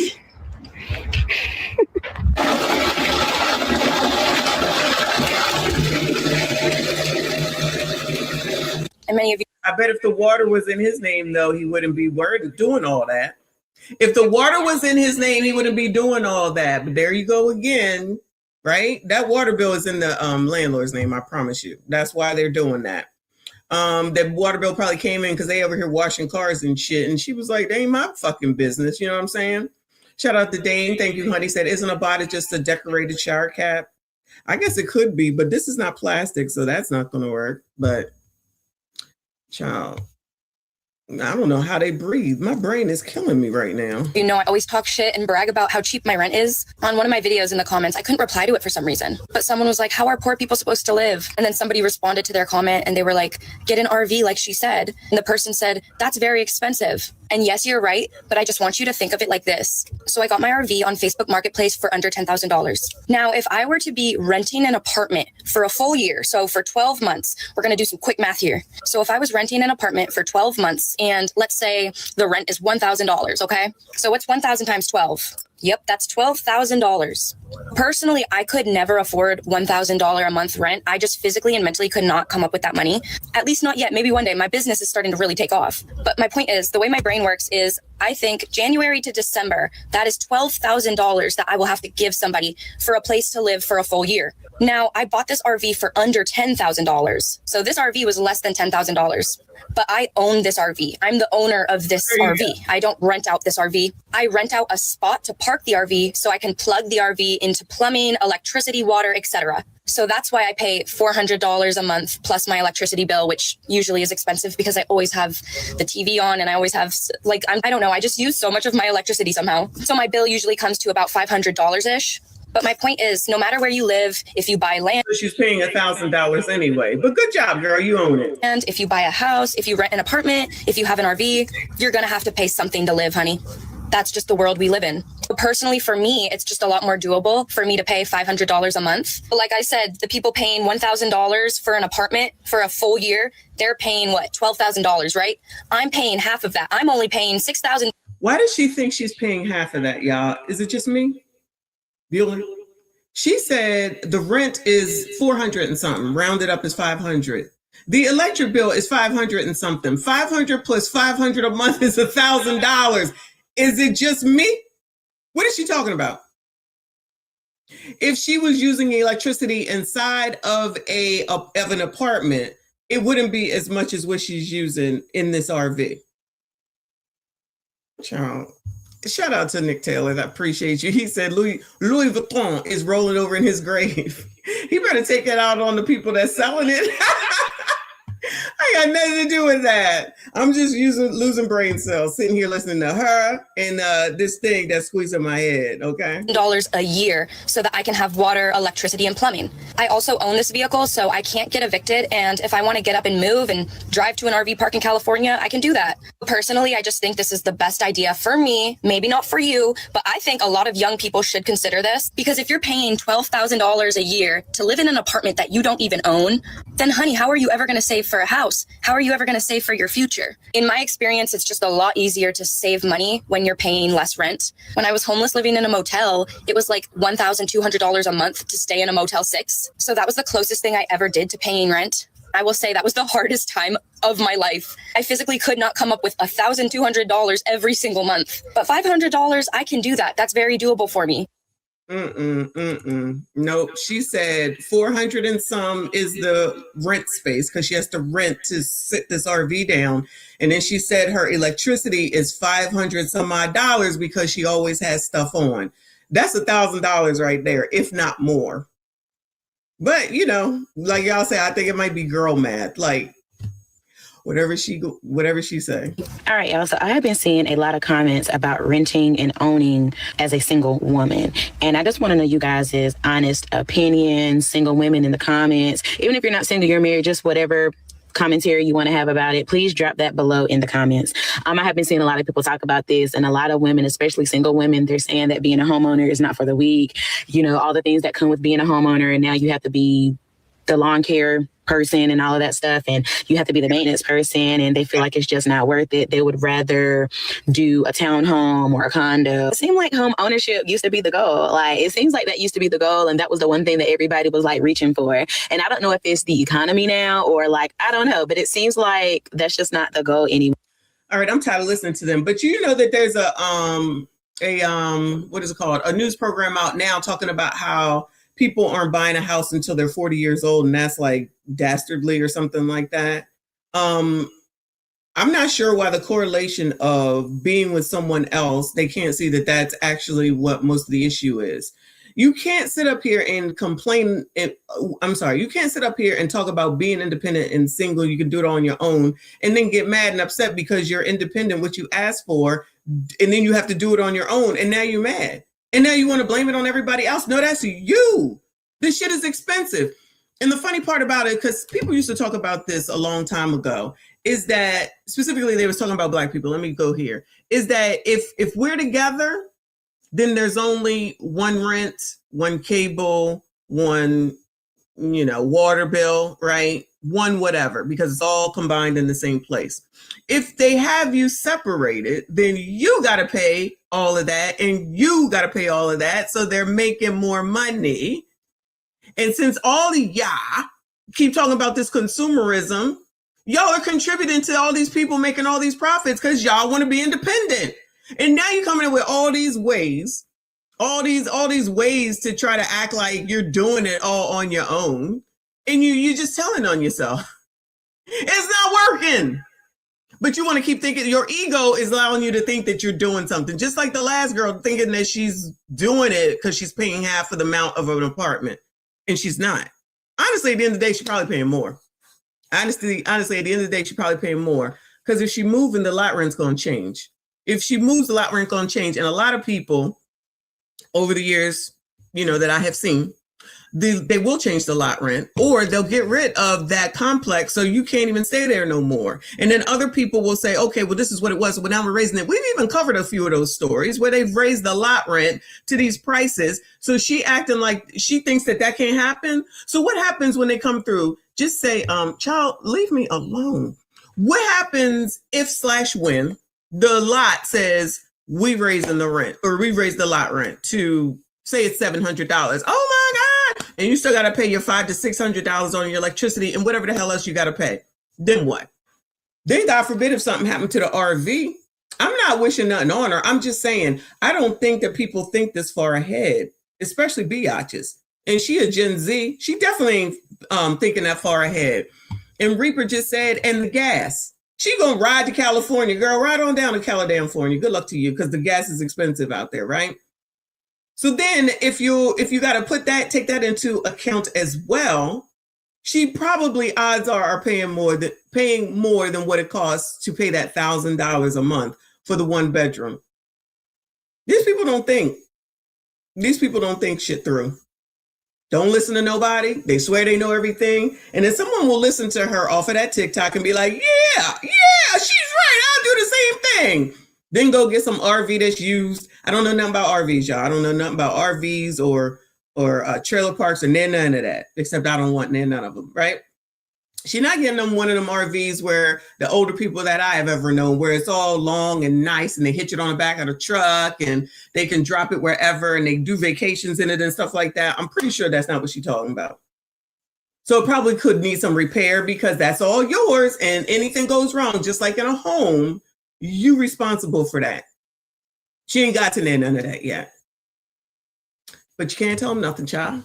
Keep TikToking it up. We'll keep talking about you. Anyway, I'm tired of listening to these biatches. Let me do some crime before I get on up out of here, child. Let's go over to Houston. Shout out to Texas. Behind the social media post, Houston philanthropist arrested in alleged not in a real estate scheme. Oh no. Well, new at 10 tonight, a Houston-based influencer who runs a nonprofit that feeds the homeless has been arrested. When she's not running. Nonprofits are a problem, in my opinion. Nonprofits seem to be a problem, y'all. The nonprofit and a Christian clothing boutique. Houston police say she's been running a real estate scheme. KPRC 2 News reporter Bryce Newberry has the allegations you'll see only on 2 tonight. Her real estate license has been suspended for years, according to state records, but Houston police say that didn't stop her. And in some cases, it meant people with criminal records got into homes they otherwise couldn't have. On Instagram, she's known as Rosemary Tucker, the billionaire, posing next to city and state leaders for nearly 100,000 Facebook followers. Another day that we are blessing the block with hot meals. And documenting her philanthropy, feeding the homeless. Reaper, do you know this woman? Do you know who this is? What's going on here? In downtown Houston. But when the cameras aren't rolling, Houston police say she's been working with licensed realtor Michael Okakiri, running a fraudulent rental business. Arrested after a months-long major offenders investigation, Tucker, whose real estate license has been suspended since 2018, is accused of leasing at least 7 properties in Harris and Fort Bend counties using a stolen identity, according to an arrest warrant, then releasing them and collecting payment from her tenants. That is one of the most popular ways because it's very easy from a lot that we see on the street. We see things being taken advantage of all the time. Troy Cothran is on the... And she's a Christian influencer. So this is how Christians are acting now? They scamming people? I wonder, I ain't even gonna ask, we'll wait. Houston Association of Realtors Board and says landlords should be cautious and look at 2 years of an applicant's history. So no matter how good it sounds, you've got to take some time to investigate it. If you get the wrong person there, it can cost you thousands of dollars that you may not have to spend on things that you took a shortcut on. In addition to the nonprofit Hoodies for Healing, Tucker runs a Christian apparel shop called Blessedi's Boutique. But we came by the address listed in multiple... Oh, Blessedi's Boutique. Nice, nice.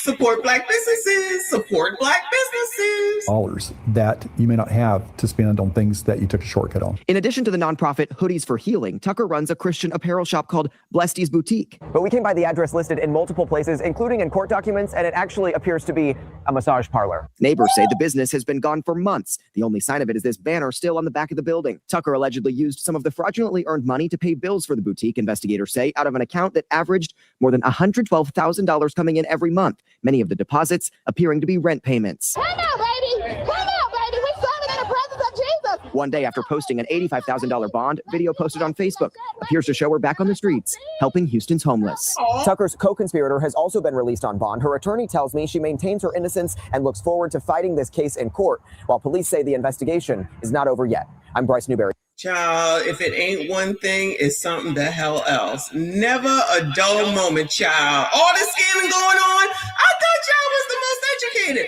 But black people do it too. But black people do it too. I'm pretty sure that came up somewhere. Shout out to Prime Time. Remember, for 36 months, 3 years, shout out to you, boo. Thank you so much. Bonnet Gang, yes, sir. Shout out to Louis Vuitton. Bonnet Gang for sure, for sure. Shout out to you. I appreciate you. Shout out to Mona D up in here. Hoodies for Healing. It's girl, just so ghetto. All of this is just so stupid. I can't take it. But everybody got a business and everybody doing this and that and everybody scamming, child. Let's go to Baltimore. Shoppers raise safety concerns. Oh no. After 2 females robbed of shoe. Goodbye. After 2 females are robbed of shoes at a mall in Columbia. Who lives down here?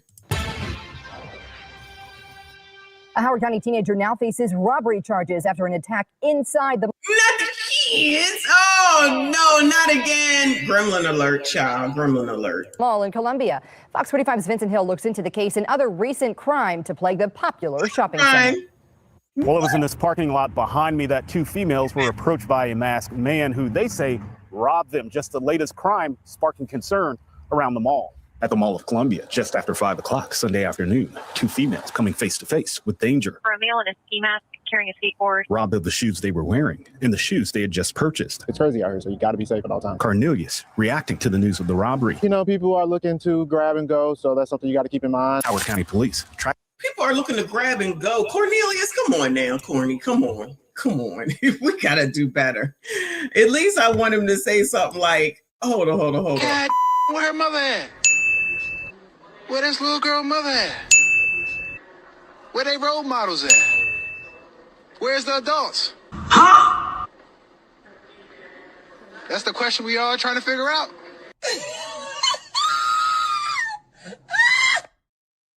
Not grab and go.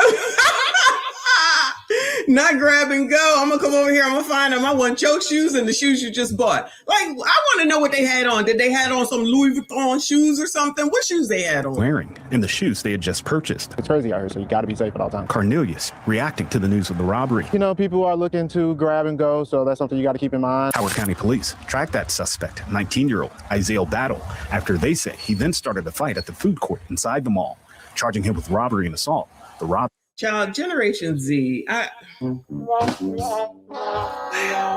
assuming that's still Z.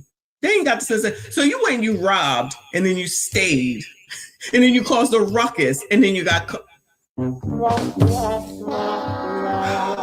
Y'all can't even criminal right.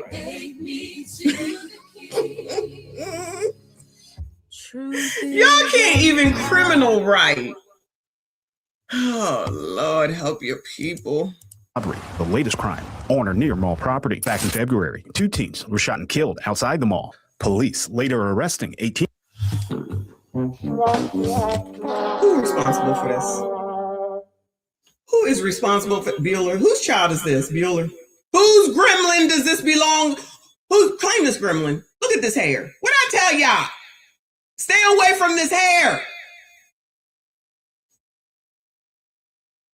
19, 18?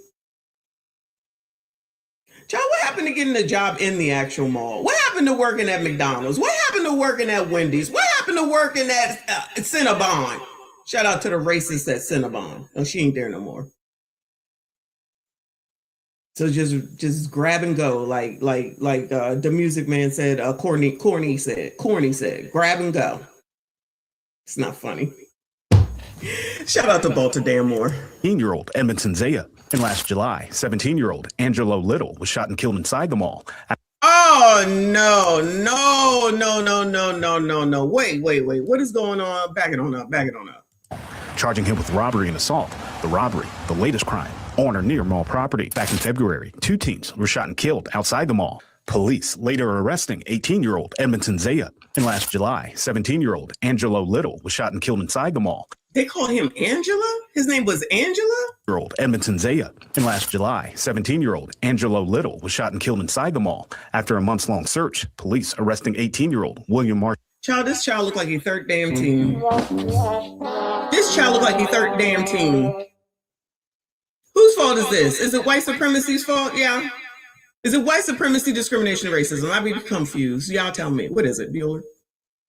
What is it? How come y'all's kids, not y'all, you know what I'm saying? How come y'all's kids are out here wilding the fuck out and ain't nobody sounding an alarm about it? We the only ones that be talking about it. Not just us, but over here be talking about it. Y'all just let it go. Y'all just be letting it go, and then you mad because we talking about your fucked up kids doing fucked up shit to people that look like them. This is amazing. Look like them and don't give a care in the world, and ain't no Ben Crump or Al, and they're none of them, NAACP, Urban League, and none of them coming down there to say nothing, do nothing to help y'all out. But don't worry about it, because Trayon is down there somewhere, allegedly, someone like him in this area. And I'm sure Duke is helping with Monzi and the other Safe Streets Streets don't seem safe. Could be just me. Shout out to Bryn Mawr, but the streets just don't seem safe. Child, this is what my dad said. Stay out of the Horseshoe Casino. He said they'll follow you home and kill you. Over $20. I believe it. Ashy Foot up in here. I see you. I appreciate you. Boo, he said, I feel bad for those who had their shoes stolen. Oh, I should take this moment to announce the grand opening of Ashy's Athletic Shoe Store. Now open at the mall. For the holiday season, just in time for the holiday season, child. Are you selling Gucci, Fucci, Poochie, or Lucci brand shoes? That's all I need to know to match my bonnet. Come on, child. It looks like he's 13 damn years old. Houston, we don't have a problem. Not Houston. Houston, we don't have a problem. This is all good. We're just going to let it go. Not a problem. No big deal. Then as soon as they say, you're going to jail, to be like, no, that's not fair. It's because he's black. Marshall III for that shooting. Princess, who works inside the mall, surprised by the recent robbery. That's crazy. Yeah, I was working Sunday. Yeah. What time did this happen? About 5:15. At PM? That's crazy. I didn't know that. Back in April, in response to those shootings and other crimes, Howard County Police and the Howard County Executive Calvin Ball creating a new unit focusing on extra patrols around the mall with the substation inside the mall. But Princess says it's not enough to cover everything. On that end of the mall, maybe, because most of the security is focused over by this bus I was just going to say, I see a main event. That's probably where the security be at. Area. Meanwhile, with shoppers expected to crowd the mall in the coming days, concern of what could happen next. If something goes off, how are you going to get out pretty quick? It's really unfortunate that we have to think this way and live this way, but it is our reality. Meanwhile, battles being held without bond on robbery, theft, and assault charges. He's due back in court next month at the Mall of Columbia. Vincent. I'm sure he'll show up. I guess he got out. Whatever. We can definitely say that this is what y'all voted for because they definitely re-voted Duke back in. Anyway. Moving on to another Baltimore story. Baltimore, because we're going to be on Doogie's ass. Baltimore grapples with violence amid several homicide investigations. Oh, no. Good evening and thank you for joining us. I'm Maxine Stryker. Baltimore police are investigating 3 homicides that happened less than 24 hours apart. Fox 45's Vincent Hill joins us live now with where the investigations stand as the city continues to praise a reduction in violent crime. Of course. That's right, Maxine. Well, the numbers may be down, but the reality for many is that nothing's changed when it comes to homicides. Are you allowed to say that, sir? Crime is down, but homicides aren't? Oh, no, that's not allowed to be said. Fox 45's Vincent Hill joins us live now with where the investigations stand as the city continues to praise a reduction in violent crime. Vince. That's right, Maxine. Well, the numbers may be down, but the reality for many is that nothing's changed when it comes to homicides. In Northeast Baltimore, emotions running high. A brawl just feet away from police and just feet away from the city's latest homicide. Oh, so you mean that the police presence is not deterring anything? Oh, I wonder why.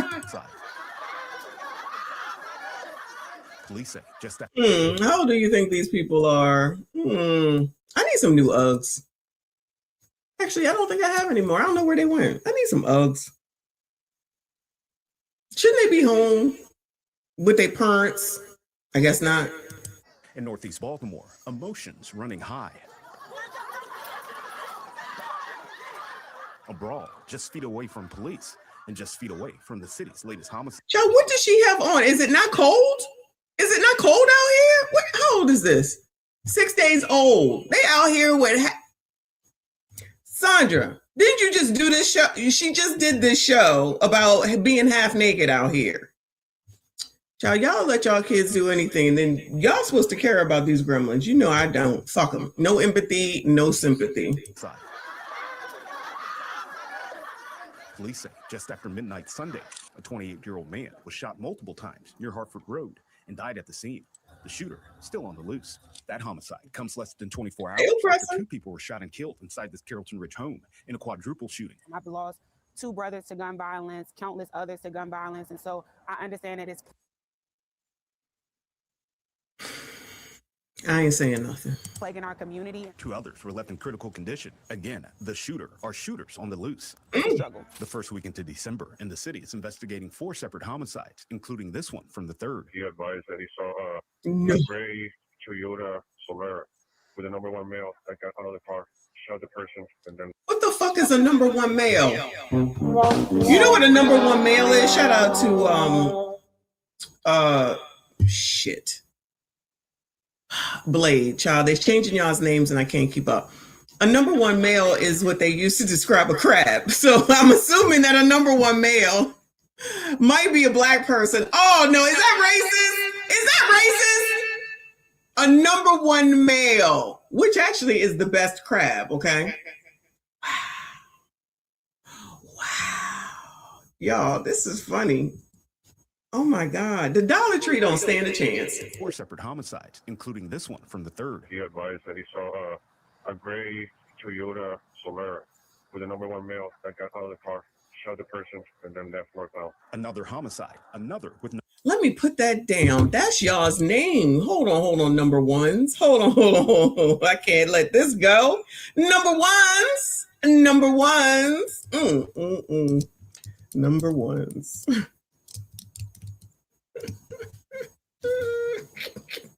It's not funny. Let me see. What are y'all? Irrelevant, invisible, disposable, loser, discarded, pathetic monsters, ugly, sassy, number one chocolates. Woo! I wonder what else we could add to it. Lord help your people. No arrest, but at City Hall earlier this week. We have never in the history of keeping records of violence had numbers this low. The mayor praising the crime is down. Crime is down. Doogie just said so, and we already know Joe Biden said it. Solara with a number one male that got out of the car, shot the person, and then left northbound. Another homicide, another with no arrest, but at City Hall earlier this week. We have never in the history of keeping records of violence had numbers this low. The mayor praising the reduction in violence. These are the lowest numbers that we've had through November ever. Although the total number of homicides are down from this time last year, November still saw its fair share of violence. A triple shooting in West Baltimore with 1 man dead and 2 others injured. I mean, he can't control everything, but he don't need to send messages like, "Oh, we getting it down." 2 weeks before that, a man was killed on the exact same corner. Then there was this early morning shooting the day before Thanksgiving. 3 handguns, 2 are going to be on the driver's side, right underneath the driver's seat. 2 people were found dead inside that car after it crashed into a bus. It capped off a violent weekend that saw at least 7 shootings in a 48-hour time span, 3 of them fatal, although city leaders point to numbers being down. Because the leadership that we have now is so comfortable with what's going on. The reality of the violence all adding up. Oh, there's a lot of progress needs to be made. To heated frustration from residents who are left to deal with it. Can I be truthful about the city leaders? They suck.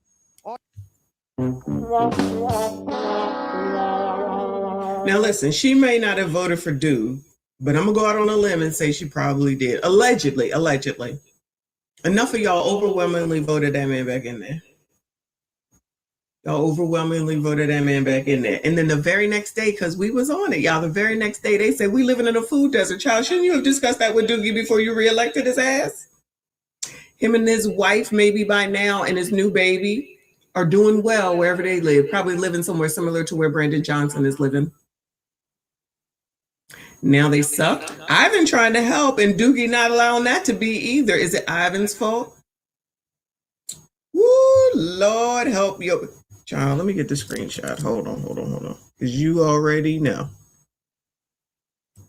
Y'all already know. All right, say it again, child. Say it again, Auntie. What's going on? The reality of the violence all adding up. Oh, there's a lot of progress needs to be made. To heated frustration from residents who are left to deal with it. Can I be truthful about the city leaders? They suck. All y'all want is money and don't want to do what y'all need to do. Y'all want people to vote y'all in the chairs. Do what the hell y'all supposed to do. Y'all still vote them in. That's the point right there. What are we? Hold on. No, she didn't just say that. Hold on. From residents who are left to deal with it. Can I be truthful about the city leaders? They suck. All y'all want is money and don't want to do what y'all need to do. Y'all want people to vote y'all in the chairs. Do what the hell y'all supposed to do. They don't have to do anything, man, because y'all will continue to vote them in. Again, like I just said, you just sat there and y'all voted and re-voted in Doogie. He's still saying crime's down. The numbers are down compared to last year. Does that make y'all feel safe? We remember 7 on Thanksgiving weekend. They over here stealing your shoes off your feet while you're trying to freaking consumerize. Anybody want to go to vote today and more? Shout out to us, Smoke and Talk. Now, on top of those 4 homicides that police are investigating, they're also investigating an early morning shooting that happened about 10:30 this morning in East Baltimore. Meanwhile, they're asking anyone with information on any of these shootings to call Metro Crime Stoppers. Anybody got any information on the SHOO teens, Bueller? Anyone have anything on them SHOO teens? Make sure you let them know, okay? For now, all right, Vince. Thanks, Vince. I'm pretty sure somebody will be calling right in. One more, because this other story I'm gonna save till tomorrow because it's already after 12. And it might take a while. And I know y'all need to watch football. So this is did I change it over yet?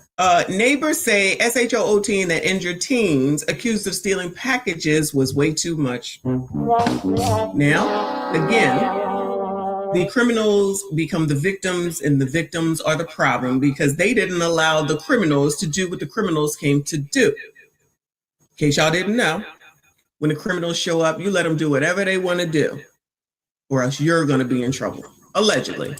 New developments at 5. The homeowner accused of shooting 2 teens, he says, tried to steal packages from his porch. He's now in jail, facing serious charges. Police arrested Rakeem Bradford this morning. Channel 2's Tom Jones is live in Southwest Atlanta, where that shooting took place. And Tom, some neighbors say shooting teens. Hold on. This is Atlanta? Oh, no. Who knew it was the ATL? She was fucking his best friend. So, I mean, everybody's fucking down here in Atlanta. I don't know what to tell you. They breeding like rabbits down here. Everybody getting ass. It is in the ATL. No. Serious charges. Police arrested Rakeem Bradford this morning. Channel 2's Tom Jones is live in Southwest Atlanta, where that shooting took place. And Tom, some neighbors say shooting teens over packages really makes no sense. Shooting teens over packages makes no sense, y'all. Okay? Remember that. You can put that on a shirt, on a cup. And Karen, some people are divided, many people are divided over this issue that began on that porch right there. Some people here say teens are out of control, and this is what you get when you steal. Others say shooting teens over packages makes no sense. I spoke to... Shooting teens over packages don't make no sense. What y'all think? How come nobody is saying, why are teenagers stealing packages? Where the parents at? How come nobody's saying that? Nobody cares about that part? Where her mother at? Where this little girl mother at? Where they role models at? Where's the adults? Huh? That's the question we all trying to figure out.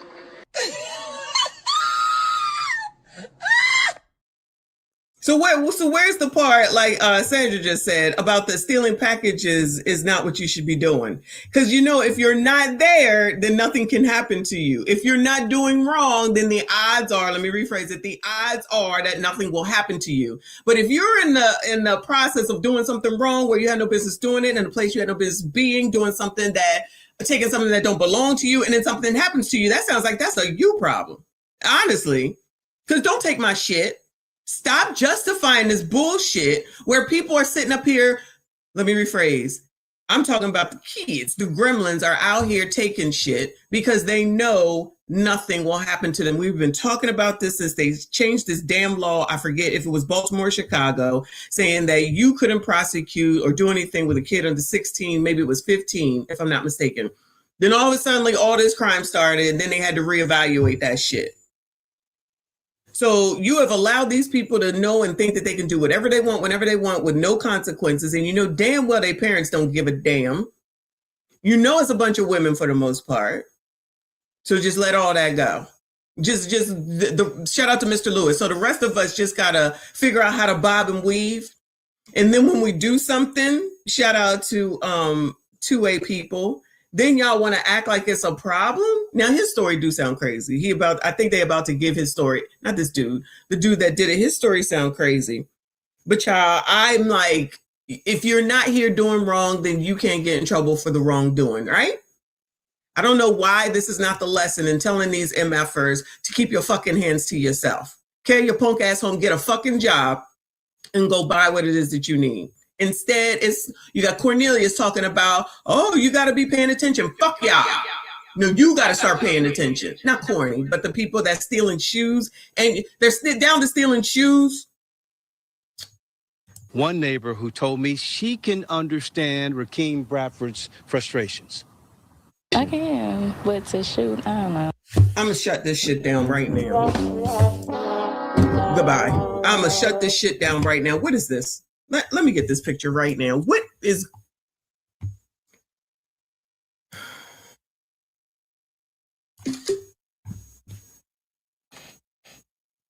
Child, the news be playing in y'all's...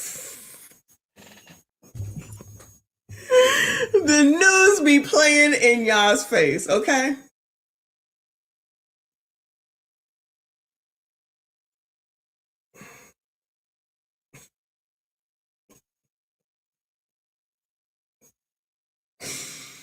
Is this white supremacy, discrimination, or racism?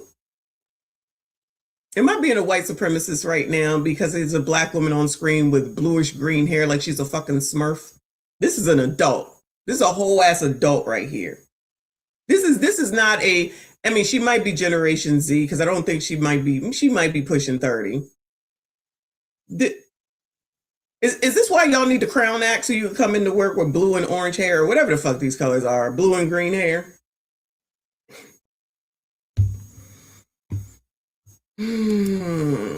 With glasses that ain't even real.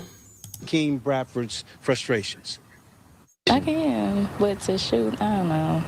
Yo, what is on your... I'm trying to get through this. Don't come for me. I'm trying to get through this. What the fuck is on your chin? What is that? I'm surprised she don't have a nose ring, though.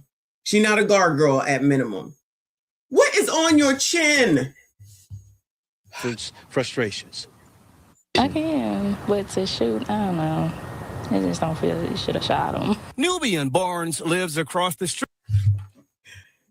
Goodbye. I'm done. I'm so fucking done. I can't do it. I can't do it. Let me puff up my... I'm done. This is...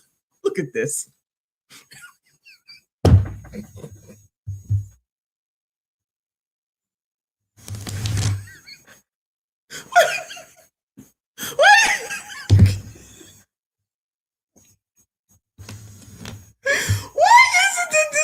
I should be making a pizza. And my name should be like Luigietta or something. I can't do this, y'all. What is... Oh my God. I'm gonna just make the thumbnail with a picture of her and say Smurfette Nubian. Smurfette, Nubian Smurfette or something like that. I can't take it. We are so being trolled, y'all. We are so being trolled. I'm telling you, we are living in the Truman Show. I'm going to get my nails done. I need a break. I'm leaving. I gotta go. I don't care that it's snow outside. I thought I was staying in the house. I gotta get out of here. I gotta forget all this. This is ridiculous damn list. What the fuck, Nubian? Everything's a fucking joke until it's not. I don't know. I just don't feel that you should have shot him. Nubian Barnes lives across the street from Rakeem Bradford, the man accused of shooting two teens. He says tried to steal his packages from his porch. She says the shooting was excessive and the teens could have been killed. Yes. Yes. Yes. Correct. Common fucking sense. Where the girl mother at? Where that mother at? What do you have parents for anymore? Let me see, a parent. My bad. What you got a parent for? And how come y'all don't ever talk about them? Why don't y'all ever talk about the fact that they shouldn't have been there? They were not invited. They taking shit that don't belong to them. You play stupid ass games. You win stupid ass fucking prizes. You're not going to get no sympathy from me over that. My kid better not be doing none of that. Bet not be doing none of that. This is so fucking stupid. She says the shooting was excessive and the teens... So we're supposed to listen to Nubian Smurfette and give a fuck about what her opinion is when she's out here on TV with bluish green fucking hair and some shit on her fucking chin? We supposed to give a fuck with her stomach out? This is the representation, black people, black biatches to be more specific. This is the fucking narrative. And then you sit up here talking about fucking stereotypes and you got Nubian fucking Smurfette out here. playing into that shit. It is not an unearned fucking title. Every time we see somebody out here talking, they ain't got no business to be on fucking camera talking. Who's taking that woman seriously? Who gives a fuck about what she thinks? Could have been killed. He could have been facing murder charges. Because of a package that probably didn't cost that much. It definitely don't cost a human life. Atlanta police say it happened. They always say this dumb shit. They always say this dumb shit talking about it wouldn't be worth it to take a human life. It wouldn't be worth it if it's not worth it to the motherfucker that's doing wrong. I don't understand why you think the rest of us are supposed to give a fuck about your fucking spawn. We don't give a shit about your fucking spawn. Stop saying this dumb shit. You think that man knew that that was a fucking kid, but I bet you, I know that kid knew that he was a kid. I knew that mama knew that he was a fucking kid. Stop blaming the person that's the fucking victim for what your fucking gremlins are doing. I'm not trying to hear that from fucking Smurfette Nubian either. You think I give a fuck about what she thinks? You think I give a fuck about a kid who is where he wanted to be, so you get all them fucking consequences. You get all them fucking consequences. This is amazing. Allegedly, and I don't know. But I'm gonna go out on a fucking limb. Because typically, this ain't your first time doing shit like this. This ain't your, Mr. Wisdom, go to hell, okay? And go to fuck on up out of here, too. You don't like it, go to fuck on. I don't know where you were to miss that shit, but fuck you, bitch. As far as Nubian Smurfette is concerned, and the fucking thief, tell that shit to their mama.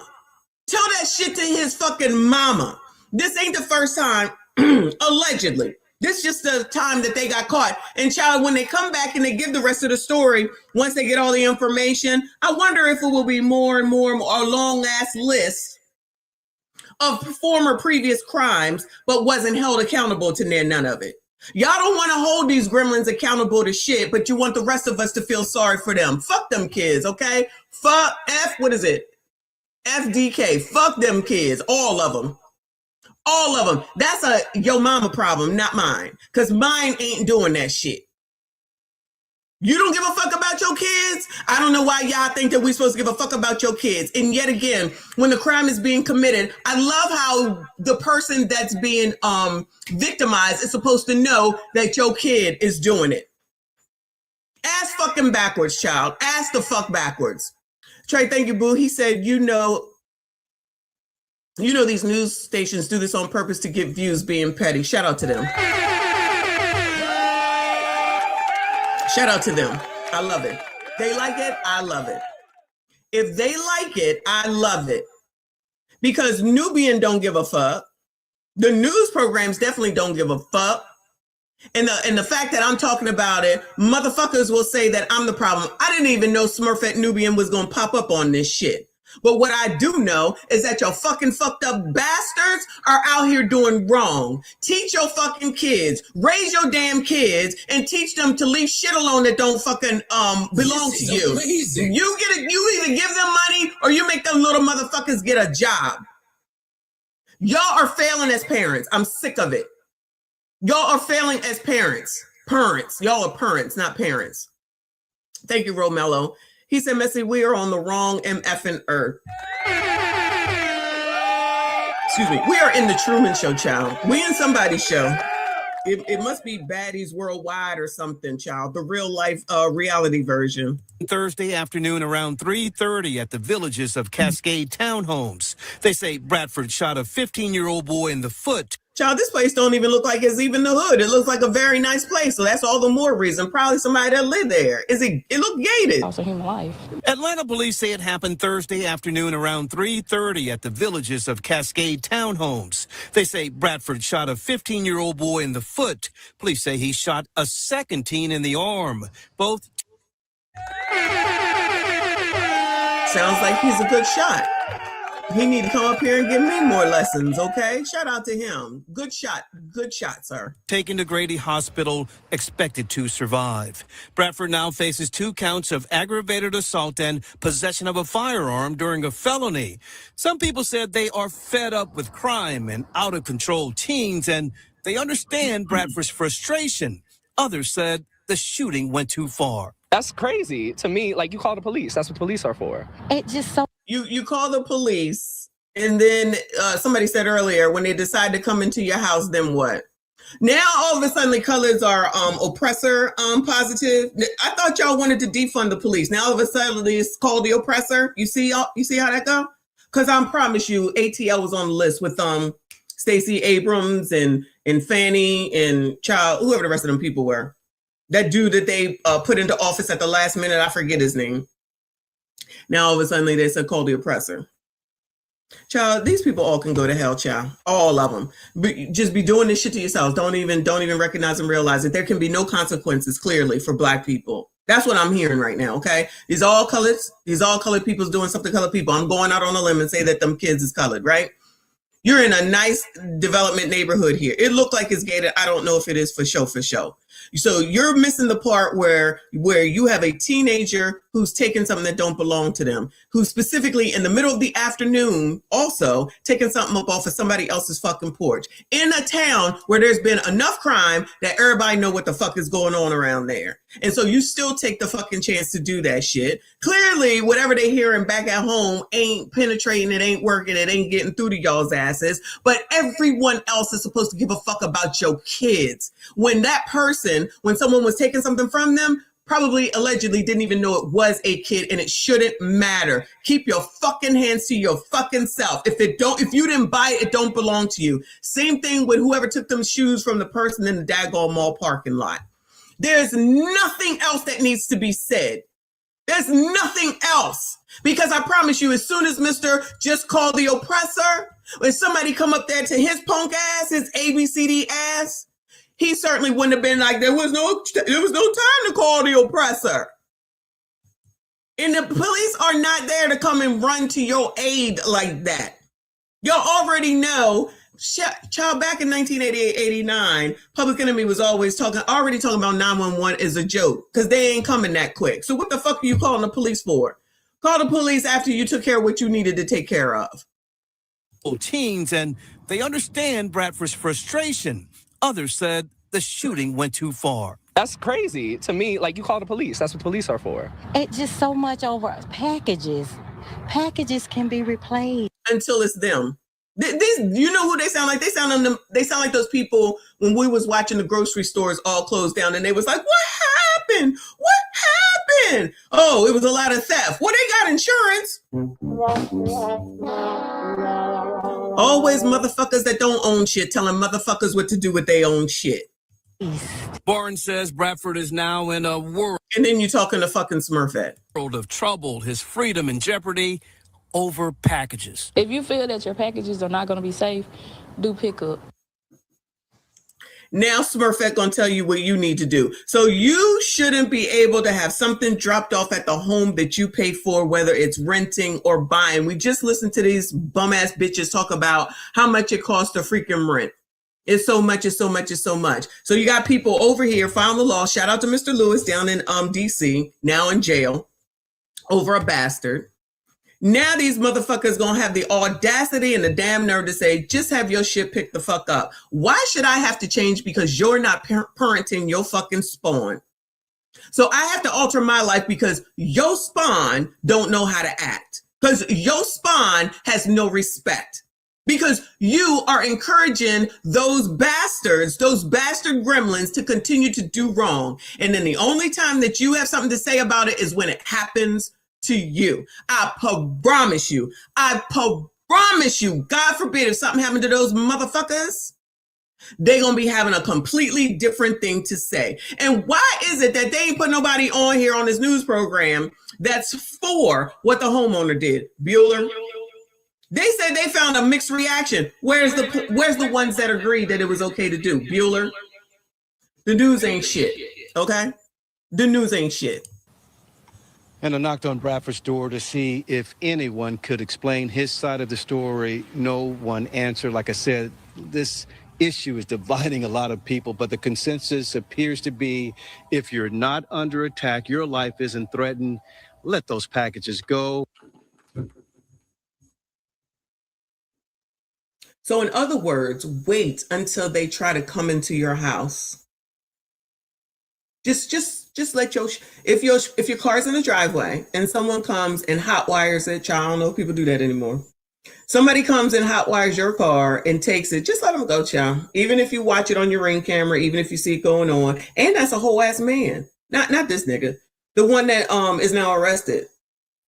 Because if he didn't do anything, what would they be saying? He is sassy, straight, a number one chocolate, okay? Can't win for fucking losing.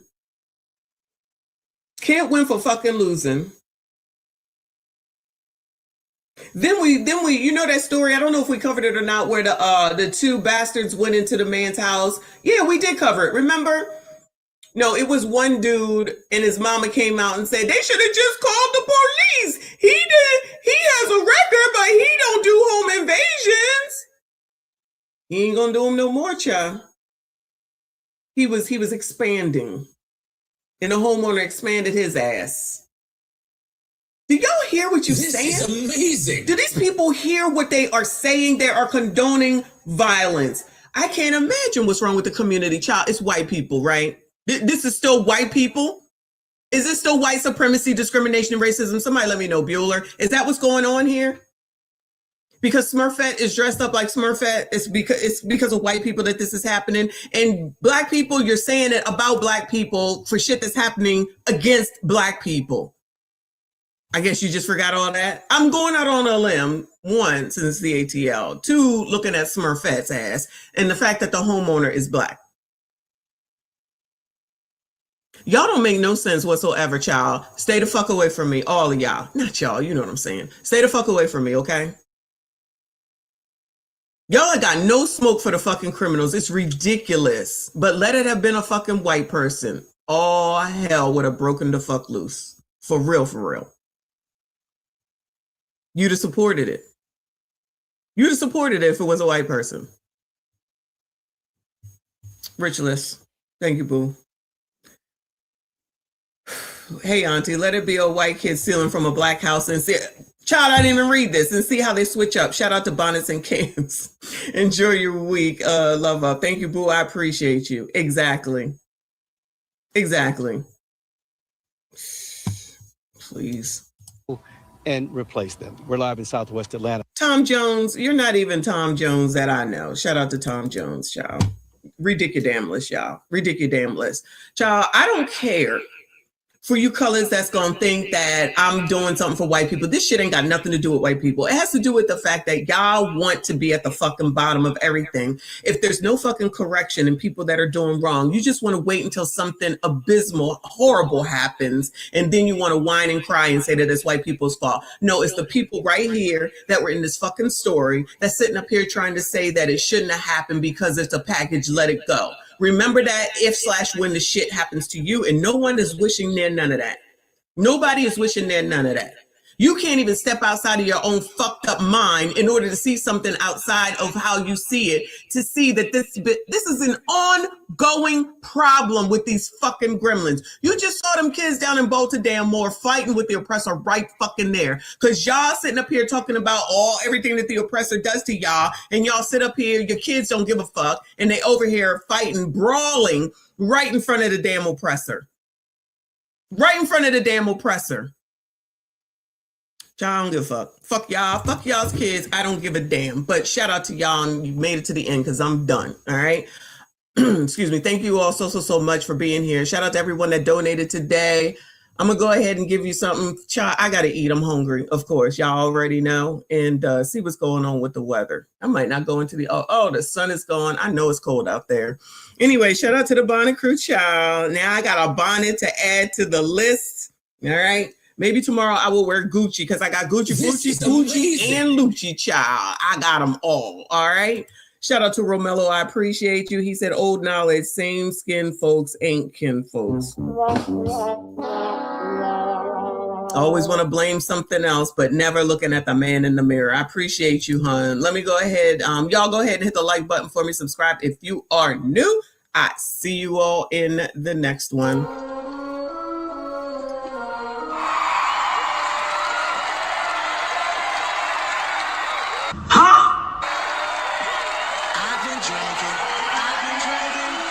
I beg your pardon.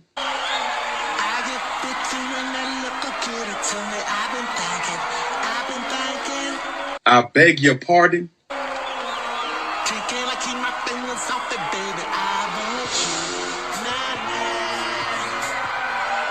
No.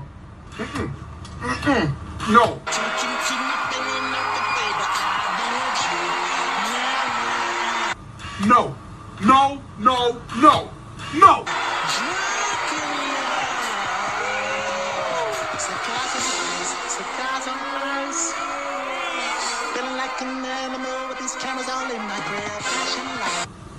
Hell no!